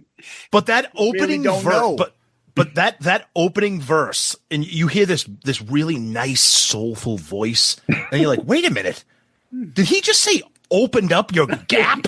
Like what? Like what is? And you're singing. You don't even realize you're singing. When I met you last night, baby. Like, and then you start singing. It's like, and then of course, you know, Jeff's theme music himself comes from this track. Yes. It's just so fucking perfect. It's such a perfect song, Jeff. I could not agree more. It's so soulful. It's a love song. Yeah, dude, like. Nate Dogg going through the whole song. It ain't no fun. Oh, it's so good, dude. Love that. Love Nate Dogg. It's so disrespectful and demeaning, but I fucking love it. Like, and I gravitated toward this one like immediately because when I was at the mall getting the tape with my cousin, it was my cousin's a girl, and she was like. I was like, "What are you hearing about the new album?" And she's like, "Oh, it's great, it's fantastic." She goes, "There's a couple songs that are just like completely disrespectful to women," but she's like, "It's a really good song. It's a really good tape." I'm like, "I'm gonna pick it up." So since she said this song's disrespectful, I'm like, I have to listen to it. And then immediately when I listen to it, I'm like, "Fuck, I love this song. It's fantastic." I'm like, next time you're feeling kind of horny. The way he says horny, horny.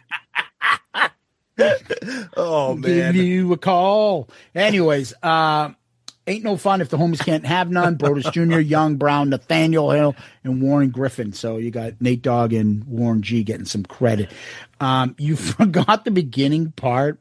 Go ahead. Again, the Snoop Dogg, and this is one for the ladies. A big wow wow. This is DJ Easy Dick with the station slaps your fat ass. It's speechless. No, I've been living for this song for years. Yep. Years. I love this song. But you also forgot how like he's singing like love music, love music. But after he said, "Because you gave me all your pussies and you licked on my balls," the next line in the verse, the last two lines in the verse, where is it? "'Cause you gave me all your pussy. And you even licked my balls." Dude, imagine just sitting there driving along with Jeff's mom in the car, and her mom says, "Wait, what?" But then I love it because you get that soulful, sweet voice, and then Korrupt just jumps in. Well, Korrupt give a fuck. Like it's like, oh my god, like that's the oh. shit that I love. He just comes in like forceful and just well, Korrupt give a fuck about a bitch. I'd always be broke. I'd never have no motherfucking endo to smoke. Just. But then one of my favorite parts though is when Snoop jumps in the drop that we always play. That's the greatest line I think it's fucking whole album. But I love so if you listen to that again, right when he sings, like that is so impactful in the song. There's actually like a cymbal crash just as he starts singing because it's like he's like crashing through the wall like the fucking Kool-Aid man to tell you it's like guess who's back in the motherfucking house. Like it's with just a incredible. fat dick for your motherfucking mouth. That is like the greatest fucking intro, and the fact that it's your theme song, you ought to fucking applaud me for giving that to you, buddy. That is fucking incredible. Chisel that on your gravestone, Jeff. And you should also chisel, I'm too swift on my toes to get caught up with you hoes. And then Nate Dogg finishes it off. I never used to notice that was Nate Dogg. I thought it was Snoop all the way through. And then years later, I started picking up, oh, that's not him. He doesn't finish that song. And it's just, you can't say enough about it because it's so much fun and enjoyable. Yep. There's something to be said about that. Yep. The entrances of both Korrupt and Snoop, the fucking music, and just how ridiculously soulful and ridiculously the lyrics are by Nate Dogg. It's just fucking stupid. One other thing I wanted to make note of, there was a lawsuit of this song in 2016. Somebody claimed there was copyright infringement. And then in addition to that, under the samples, they said they sampled blue suede shoes from Carl Perkins on this. Where the fuck is that? Where is that? Exactly. That's why I'm like, huh? That can't be right. Wow. Holy shit, yeah. All right. This is a little bit in between. Next track. Doggy Dogg World. Oh God, the hits just keep on coming here. So this has the Dogg Pound and the dramatics in it. So I like it starts off. Can we get a motherfucking moment of silence for a small chronic break? And then he's like, I treat a bitch like 7-Up. I never have. I never will. And I'm like, dude, nobody knows that reference. It's like that's when 7-Up used to talk about how it didn't have caffeine in it, and it said never have, never will. Like, what a fucking random thing to say back in '93. Is that when they had the bald guy? Yes. Was that Sprite? Was that Sprite? Or, I don't even remember. You know who I'm talking about, though. The yeah. Caribbean guy. Yeah, exactly, the big guy. Yeah. But the groove on this song. Like, it's so, like, this to me, like, when I hear this song, you picture, like, a warm summer night, like, with the top down, just cruising around. Like, this song right here is almost more indicative, because it's just completely chill, soulful, that bass line, the really slow beat to it. It's so good. The chorus is awesome. It's got some killer sampling going on in here. To me, this is just an absolute killer standout track on here. I think this is exactly what I want from Snoop Dogg when I'm listening to this album. It's so good. Snoop sounds amazing on it.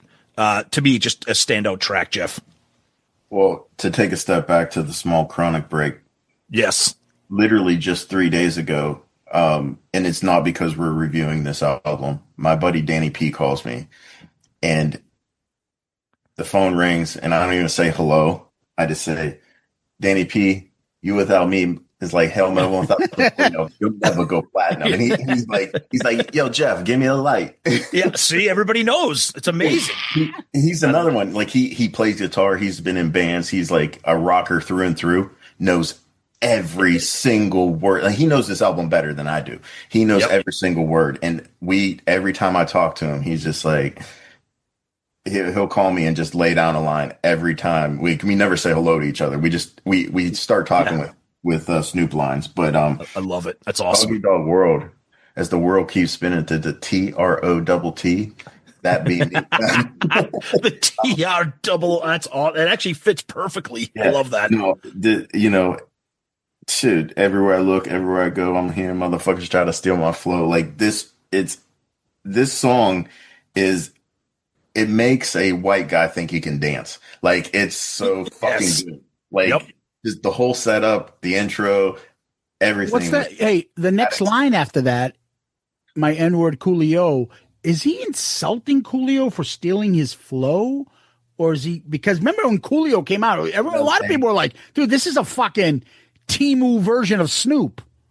Oh, totally, yeah. Is that an insult, or is he saying that he's buddies with Coolio? He said, using my styles like a contraceptive. I hope you get it seems you haven't learned. It's the knick-knack, patty-whack. I still got the biggest sack. Like, what do you think? Do you think he's going at Coolio for that image kind of thing? Because you remember how, like, Coolio was like, oh, is that like a Snoop kind of ripoff? The only thing, so the reason why I don't know if it is a dig at Coolio is because this is a rare 90s hip hop album where Snoop doesn't really go after anybody on this album. Like it's not. Got to take a trip to the MIA and serve your ass with a motherfucking AK. Well, right, but he's talking about Luke. And okay, that's fair. But in terms of like a pointed name drop, you know what I mean? Eazy-E's got AIDS. That's another one. And DJ, Salty Nuts talks about his easy dick in the fucking jack-off hour. In the jack-off hour. So maybe you got to take that one back. Who knows? No, but I know what you mean. Like, he's not doing a whole song about one person. And everything that you just mentioned, he's kind of like subtly saying, like he's not calling people by their name. He does that with Coolio. That's why I don't know if he's going after him, because all his other attacks, quote unquote, are kind of subtle wordplay on them. You know what I mean? But who knows? I don't know. Yeah.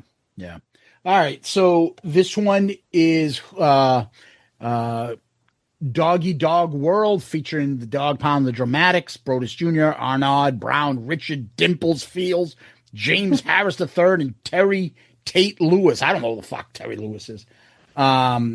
So anyway, this one is just like I always feel like this and Ain't No Fun kind of go together, just because it just almost kind of seamlessly goes into this, and this one's kind of fun and like got a cool groove, and it's not so serious, gangsters and fucking shooting people up and stuff. Yeah, I think Doggy Dogg World is a lot of fun. Anyway, the Tadao guy is that Ricky Harris guy. I like, speaking of holes, I'll get to the point. You think you the dog because you roll me a joint? You's a flea. You's a flea. And I'm a big dog, something like that. And he's like, I'll scratch you off my nuts. Scratch you off my balls, but my motherfucking. Yeah, there you go.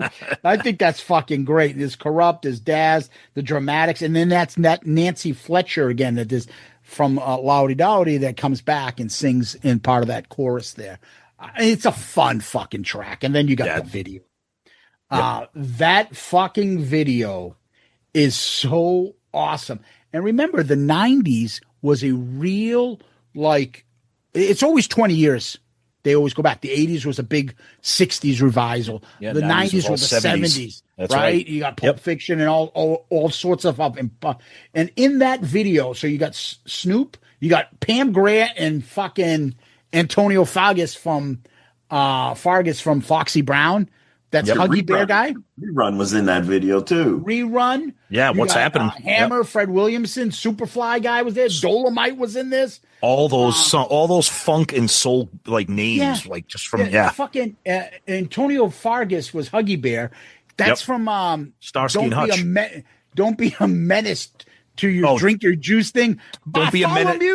Bartholomew, I told you to clean your room. That's Aunt Esther that comes out and yells at him, Ma, I help in the gang. Gang? Don't be a menace while drinking your juice in South Central or whatever. You better go and clean your room. You're going to have 3 shoes on, 2 on your feet and 1 in your ass. That's your sucker. Being a Raiders fan, Huggy's son used to play for the Raiders. Remember Justin Fargas?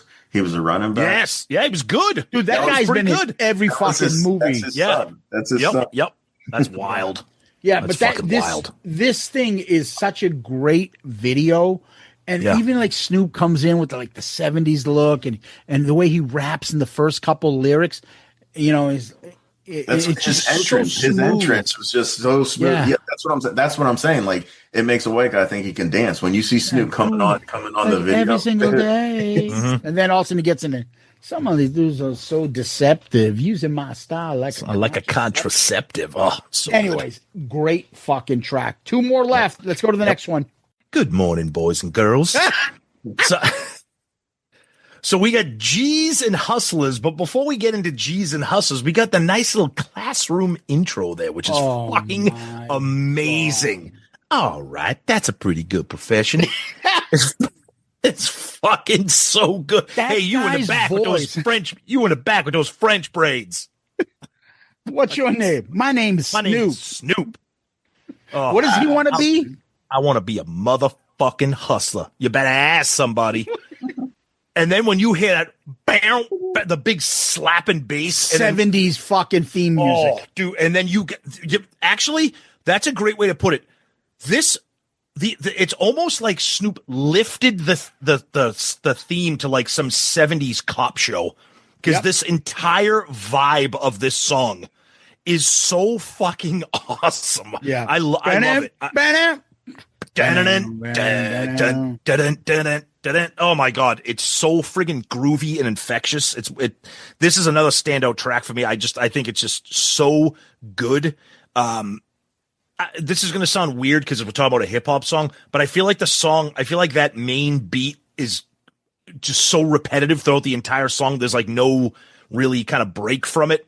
Although it's the same beat over and over and over again. Exactly. Although I do like that little part when they kind of play like almost like the music box, like and then it's like bow, bow, and then the bass drops again. This song fucking kills. I love this one, Jeff.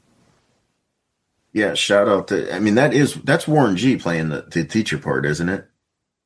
Pretty sure. Mr. Buckworth. Mr. Buckworth. Mr. Buckworth. Why is it Mr. That's what I was saying earlier. He's like low key MVP of this. Why is he teaching something? You're the substitute teacher. Today's boys and lesson, boys and girls. What you want to be? Right. What? No, it's just classic shit. Like, yes, I agree with everything you said, Tom. I mean, this track is from that bass hit and everything in between. I mean, standout track. Definitely standout track on this album. Yeah, it's so catchy. All right. For me, first of all, let's get to actually who wrote this song.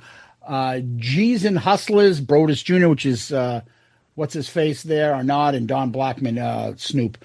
I just wrote it's Snoop rapping over a 70s theme music song. Yeah, exactly. Over and over again.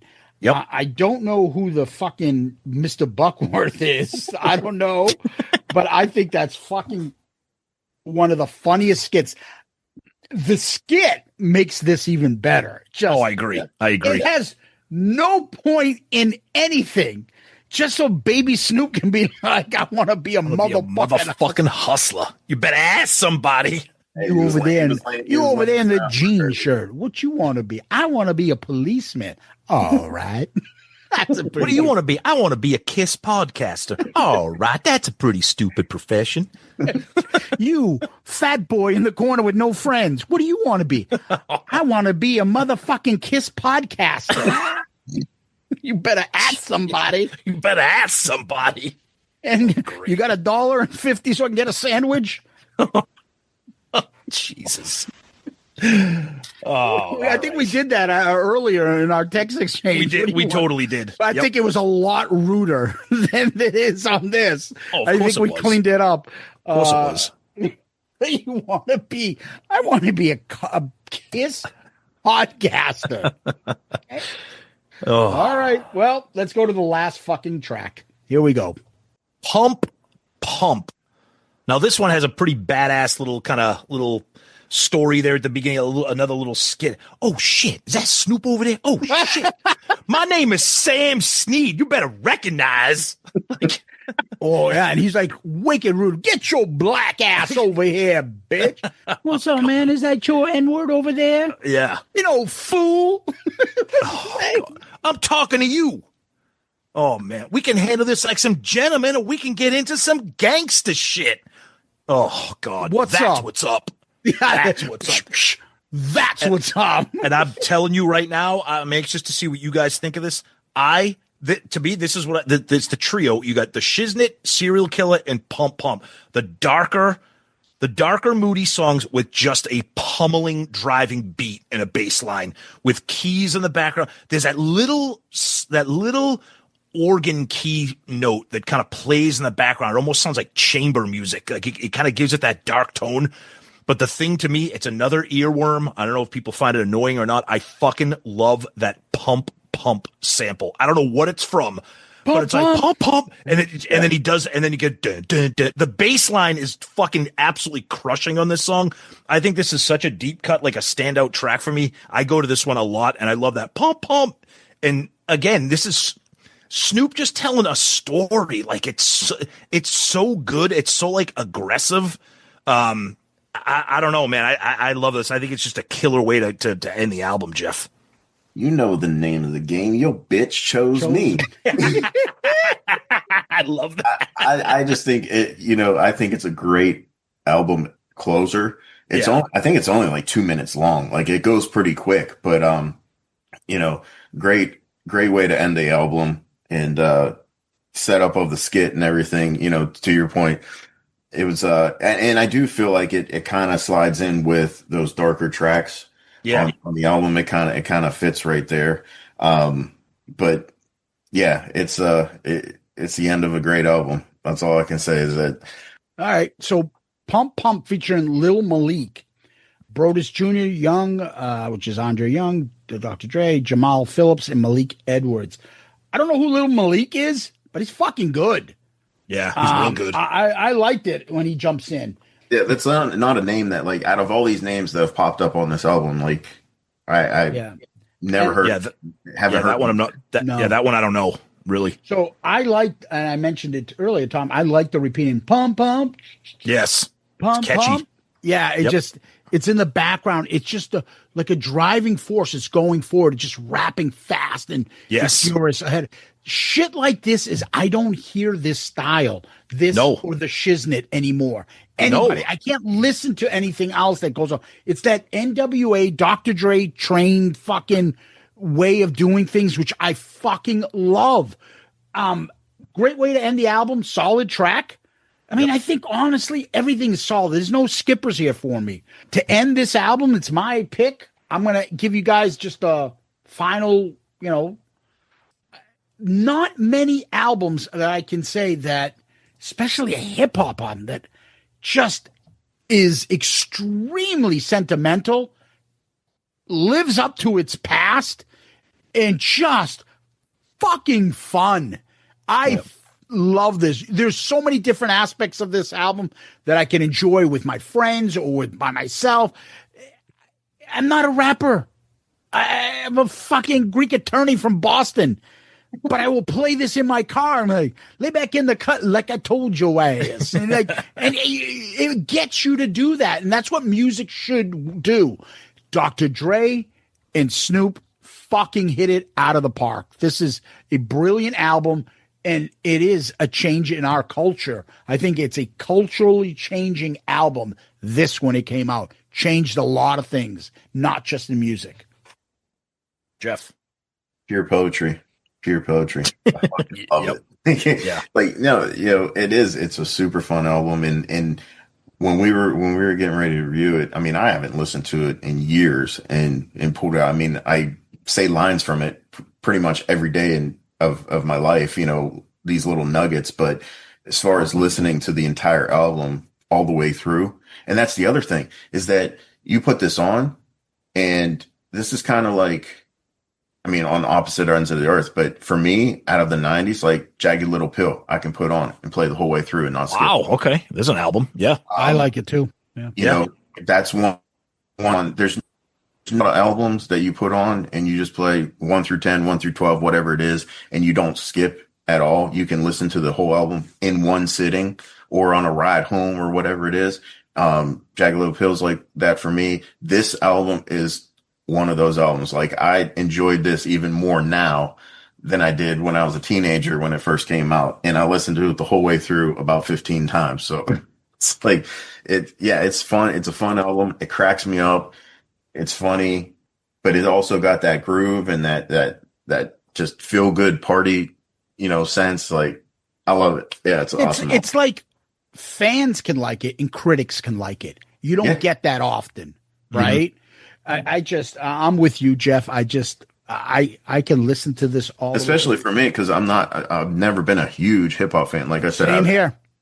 And I pick and choose what I like. I mean, I love Public Enemy, and I loved, Dre and NWA, and I love Snoop. But I mean, you ask me any of this shit that they're playing now today, I don't know one song by Drake. Not a clue. And I can't see myself picking up any album that came out in the last 10 years and being able to play it 1 through 10, whether it's 50 cents, and whatever, I just can't see myself doing that like I can with this album. Yeah. One last thing before Tom jumps in here. You know what I noticed by playing this album? I never knew what the skit was to the song. And I finally picked up on it. Like, if you told me that fucking, all right, boys, that's a pretty good profession was before the shiznit, I'd be like, oh, okay. Yeah. I had no idea, but I love the skits. But I love a big factor is that the skit is part of the song. So it's not like a fucking separate track that we have to review.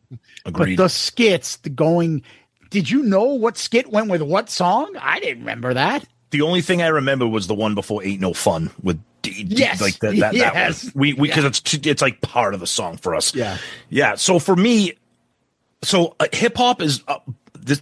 I'm a little different than you guys. So hip hop for me was one of the very first things I ever got into, other than Kiss. Like probably from like 4th, 5th grade, I was like deep into rap music from Grandmaster Flash, the first Run DMC album, like real early shit, like Boogie Down Productions, like Dougie Fresh, like just real old shit that I used to just listen to. I listened to it all the way through all the evolutions and all the different things, Public Enemy and Big Daddy Kane and LL Cool J and all that shit. You work like Big Daddy Kane, Tom? I get the job done. That's right. But I find myself listening to like so much hip hop now all the time, like sometimes more than like rock and metal. I mean, I always go back to Metallica and Kiss, and Jeff, you mentioned Pantera, stuff like that. But to me, listening to this again, this album, I'm not breaking any news. This is arguably one of the greatest hip hop albums like ever made. Like it's not even close. When you talk about, and Snoop is one of the greatest rappers of all time. It's not even close. You put this together. I mean, 30 plus years later, this album is just fucking 5-star, like across the board. It's classic. And another thing, personally speaking, Zeus, the fact that you picked this has cracked open the door even more on ARC now. I love it. I love that we have a hip hop. I don't think I can, unless you're picking an NWA album. I don't know if I could go with another fucking hip hop album, but we'll see, right? I don't know. We'll see. Maybe I don't know. Maybe Long Live the Kane will come up soon on our album review clue. Who is that? Big Daddy Kane. I'm kidding. That we'd never pick a Big Daddy Kane. Maybe we'll pick Heavy D and the Boys. Yeah, I was just kidding. Or Fat Joe. Or Big Pun. Like fucking whatever. But great album. Tons of fun. Great album. Yep. All right. So we're going to do the fun part now and rank these songs. Yep. This is mine. I'll go first. We'll go to Jeff and then we'll go to Tom last. Okay. That? Is that good? Yep. All right. So number 13 for me. I'm sorry. It's not even a song. Bathtub. Yep. Jeff. Yeah, I didn't have Bathtub on my list, so I'll make that 13. I didn't know that we were going to do that as its own track, but yes. Yeah, if it's an actual track on the album, we rank it. So yeah, I'm the same. We got that. We got had to do that with across the fucking board. Queensryche when we had them. Remember? Dude, we had to do Intro to Shame when we reviewed Rat Detonator. We're like, Jesus Christ. Yes. But yeah, I get the same thing. All right, for number 12, For All My N-Words and Bitches. Can't believe I have to say that on a fucking. I know. Podcast. I also have For All My Homies and Bitches. Nice. I actually have Murder Was the Case for 12. Oh, really? Yeah. Yep. Okay. Number 11, I have G's and Hustlers. Really? Yeah. I'll tell you, you know what, though, Zeus?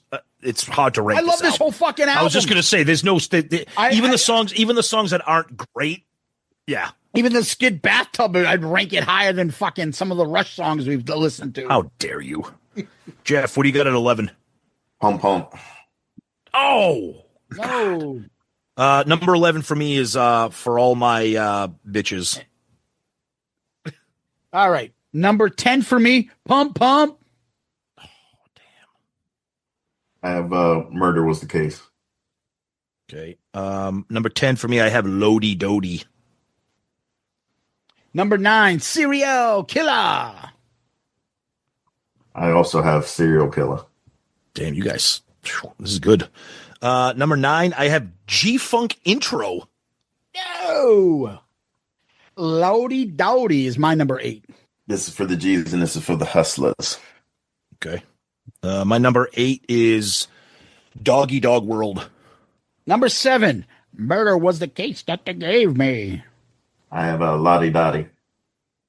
Okay. Number 7 for me is G's and Hustlers. All right. Number 6, It's a Doggy Dog World. You got the key. Say that guy. Somebody like gets really into it. Really, really passionate. Yeah. Like, you got what I need. Like, what do you got, Jeff, at 6? The Shiznit. No. Number 6 for me, 6 Million Ways to Die. Choose one. Serial Killer. 5 is Sipping on Gin and Juice. Yeah, Tanqueray and Chronic. Yeah, I'm fucked up now. Number 5 to Jeff. What do you got, buddy? G-Funk Intro. Okay. All right. Number 5 for me is Gin and Juice.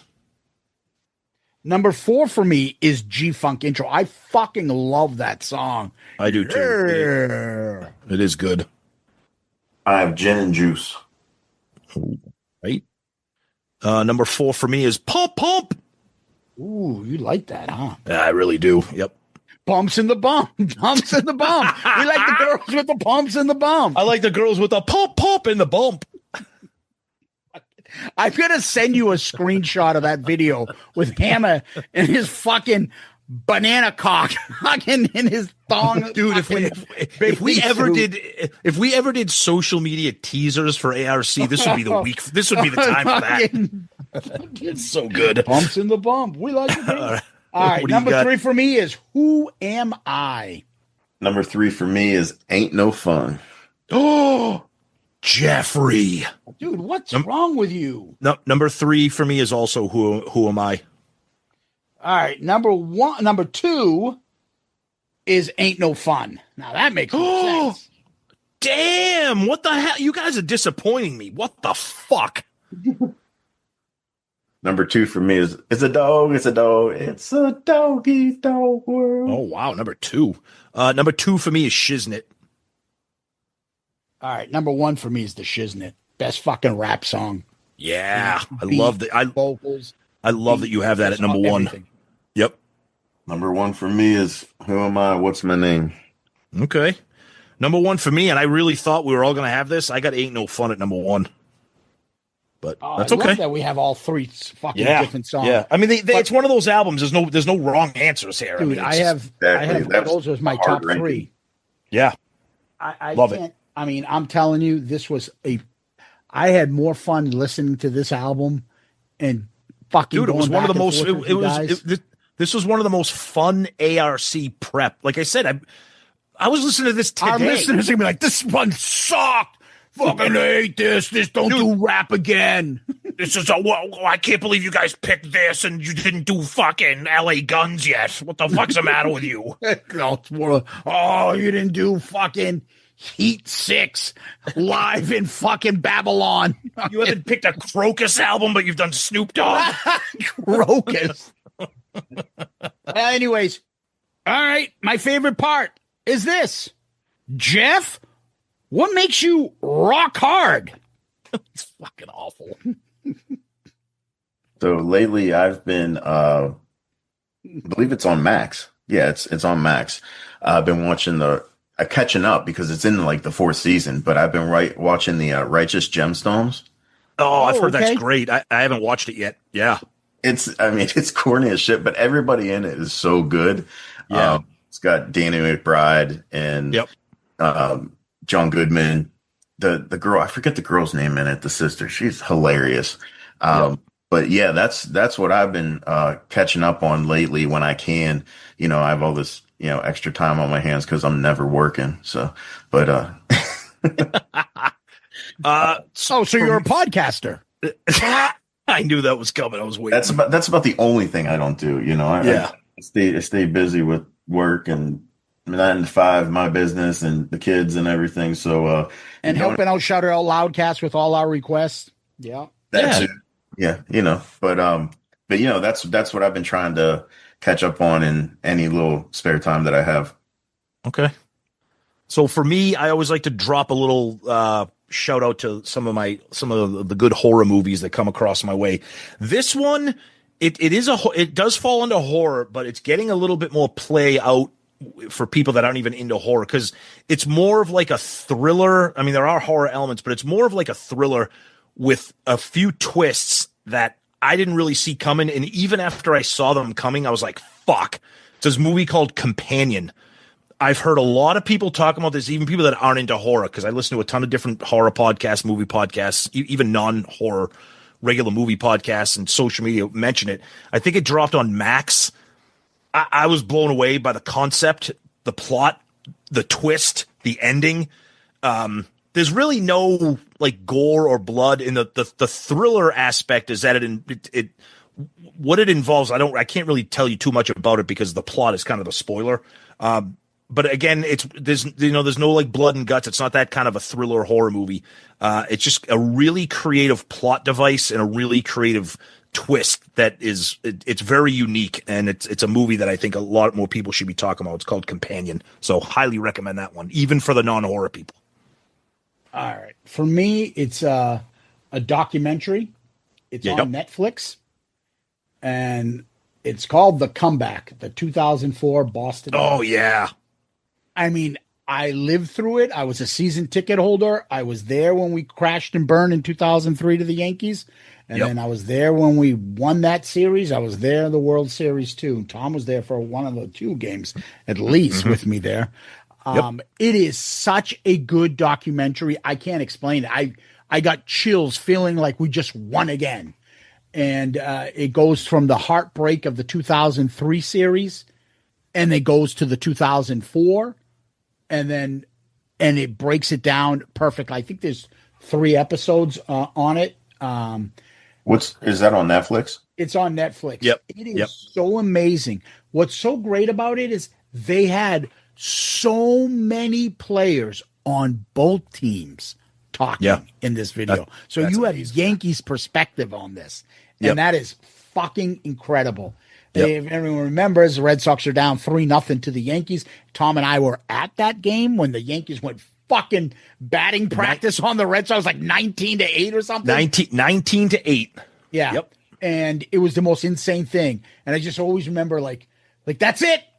That's the last time I'm being fooled by this team. Fuck them. I'm done. I'm never going to believe again. And I remember joking with Tom, like, here's Francona with this typical Francona. I'm just so proud of these guys. What the fuck are you proud of? This team sucks. And then they won. It's the most incredible fucking thing of all time. It is so dramatic. And then there's sad parts in it too, because, you got the Wakefield passing away. Oh, yeah. And there's a lot of poignant part because Wakefield would have been the American League Championship Series MVP had he won 2003. They fucking overused him, and the guy hit the home run, and he just sunk. And it just hurt him so bad that he felt responsible. And then they win it in 2004. And now, unfortunately, he died. Him and his wife both tragically died of cancer last year. Oh, very close to each other, too. It was terrible. God, it's so sad. And everybody loves Wakefield in baseball. Everybody. And it's just such a, for us from Boston, heartwarming documentary. You would enjoy it, even if you're not a Red Sox fan. Maybe if you're a Yankees fan, you would enjoy it. But it's called The Comeback, the 2004 Boston Red Sox. Incredible. Nice. Awesome. All right, Jeff, when you're not being bugged by us for T-shirts and other stuff to help us out, where can people find you? You can always hit me up, Instagram and Facebook. That's where I am the most. I have an X account, but I'm not there very much. But yeah, if anybody's interested, just reach out, Facebook and Instagram. Okay. And All right. That's pretty good social media account too. Well, he's the great Hall of Famer Jeff Trott. Jeff, thank you so much for joining us. Loved having you on, and hopefully we can do this again. Jeff, this was a fucking blast, dude. You know, welcome to the Jack Off Hour, my friend. This has just been fucking awesome. This has been amazing. So thank you. Thank you. And DJ E's did it. You know, like. Hey, Jeff, we broke the seal with you.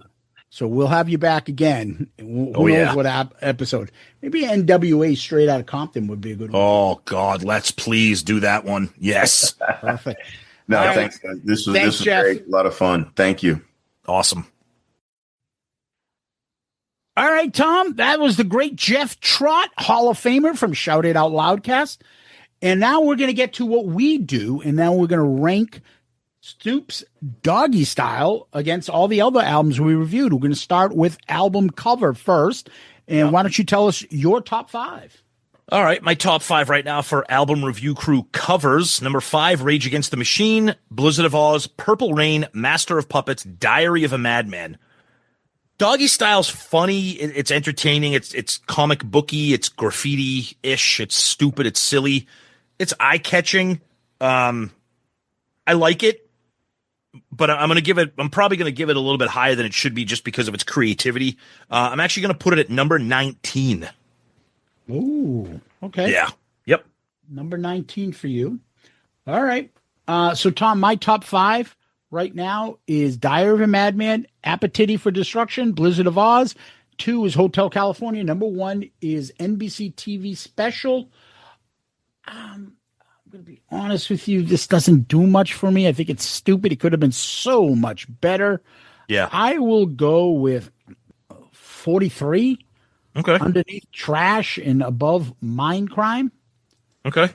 All right, Tom, let's go to album itself. What's your top 5 right now? All right, top 5 albums. Number 5, High and Dry, Shout at the Devil, Purple Rain, Moving Pictures, Master of Puppets. Look, I love Doggystyle. The fucking album. You do? Yeah. Well, yeah. In the album too. The album it's one of the greatest hip hop albums ever recorded. It's very, very, very borderline impossible for me to rank this amongst 63 other hard rock and metal albums. So what I'm going to do is what I always say. I'm going to rank this where I have it right now on the end of May 2025. I'm sure in the future, I'm going to be like, why the fuck do I have this ranked where I have it? But right now, Doggystyle is going at number 14. Ooh, wow. Yep. That's pretty high. Yep. It's one of the greatest hip hop albums ever made, and it's the only hip hop album we've ever done on ARC. So it just has such repeat play ability for me. It's just, I never get bored of it. I said it when we were doing the episode with Jeff. This is one of those rare ARC occasions where I never got sick of listening to the album in preparation for it. I always wanted to listen to it, and that's a rarity for me for ARC. All right, Tom. My top 5 is Blizzard of Oz, Hotel California, Automatic for the People, Purple, and NBC TV Special, the Elvis one. I will pull this. I mean, how do you rank this against like The Who? It's like fuck. It's so different, you know. I will rank this as Jesus. Every time I'm like, I'll put it there. No, that's not as good as that. No, it's not as good as that. No, it's not as like what. But then again, I'm like, fuck, I love it. I will put this at number 30, 7,800 Fahrenheit. Dude, I am shocked. That is way lower than I ever expected. Tom, I almost had put it at 13 at one point. Well, so it's funny when I originally had Doggystyle ranked at like 27, 28, and then I looked at it, and then because I'm like, okay, Doggystyle's better than Jar of Flies. Like Doggystyle's better than that's what killed it. So I'm like, there are certain songs I want to hear and like I fucking love as good as anything, but like I'm never gonna. I want to hear.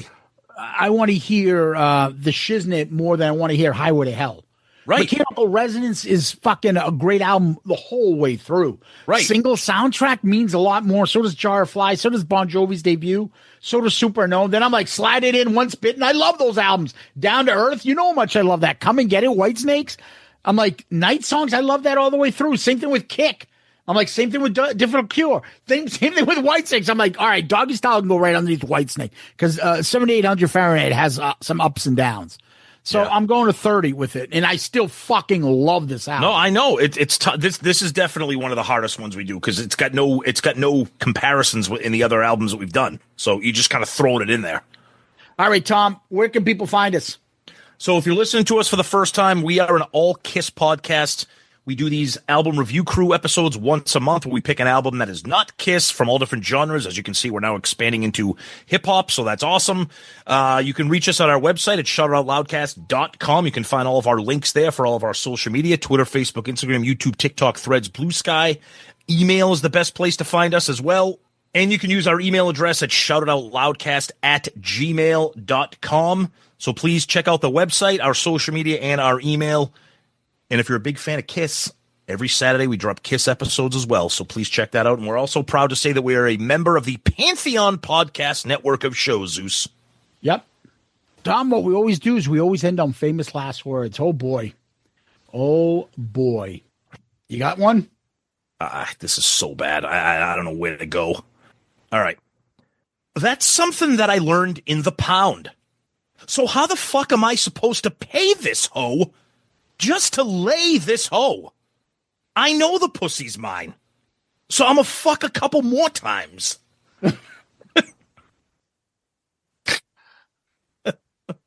Oh, my God.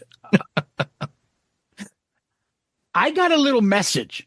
Don't try to see Snoop. I'm finna fuck a bitch. What's her name? It's Luke. You tried to see me on the TV.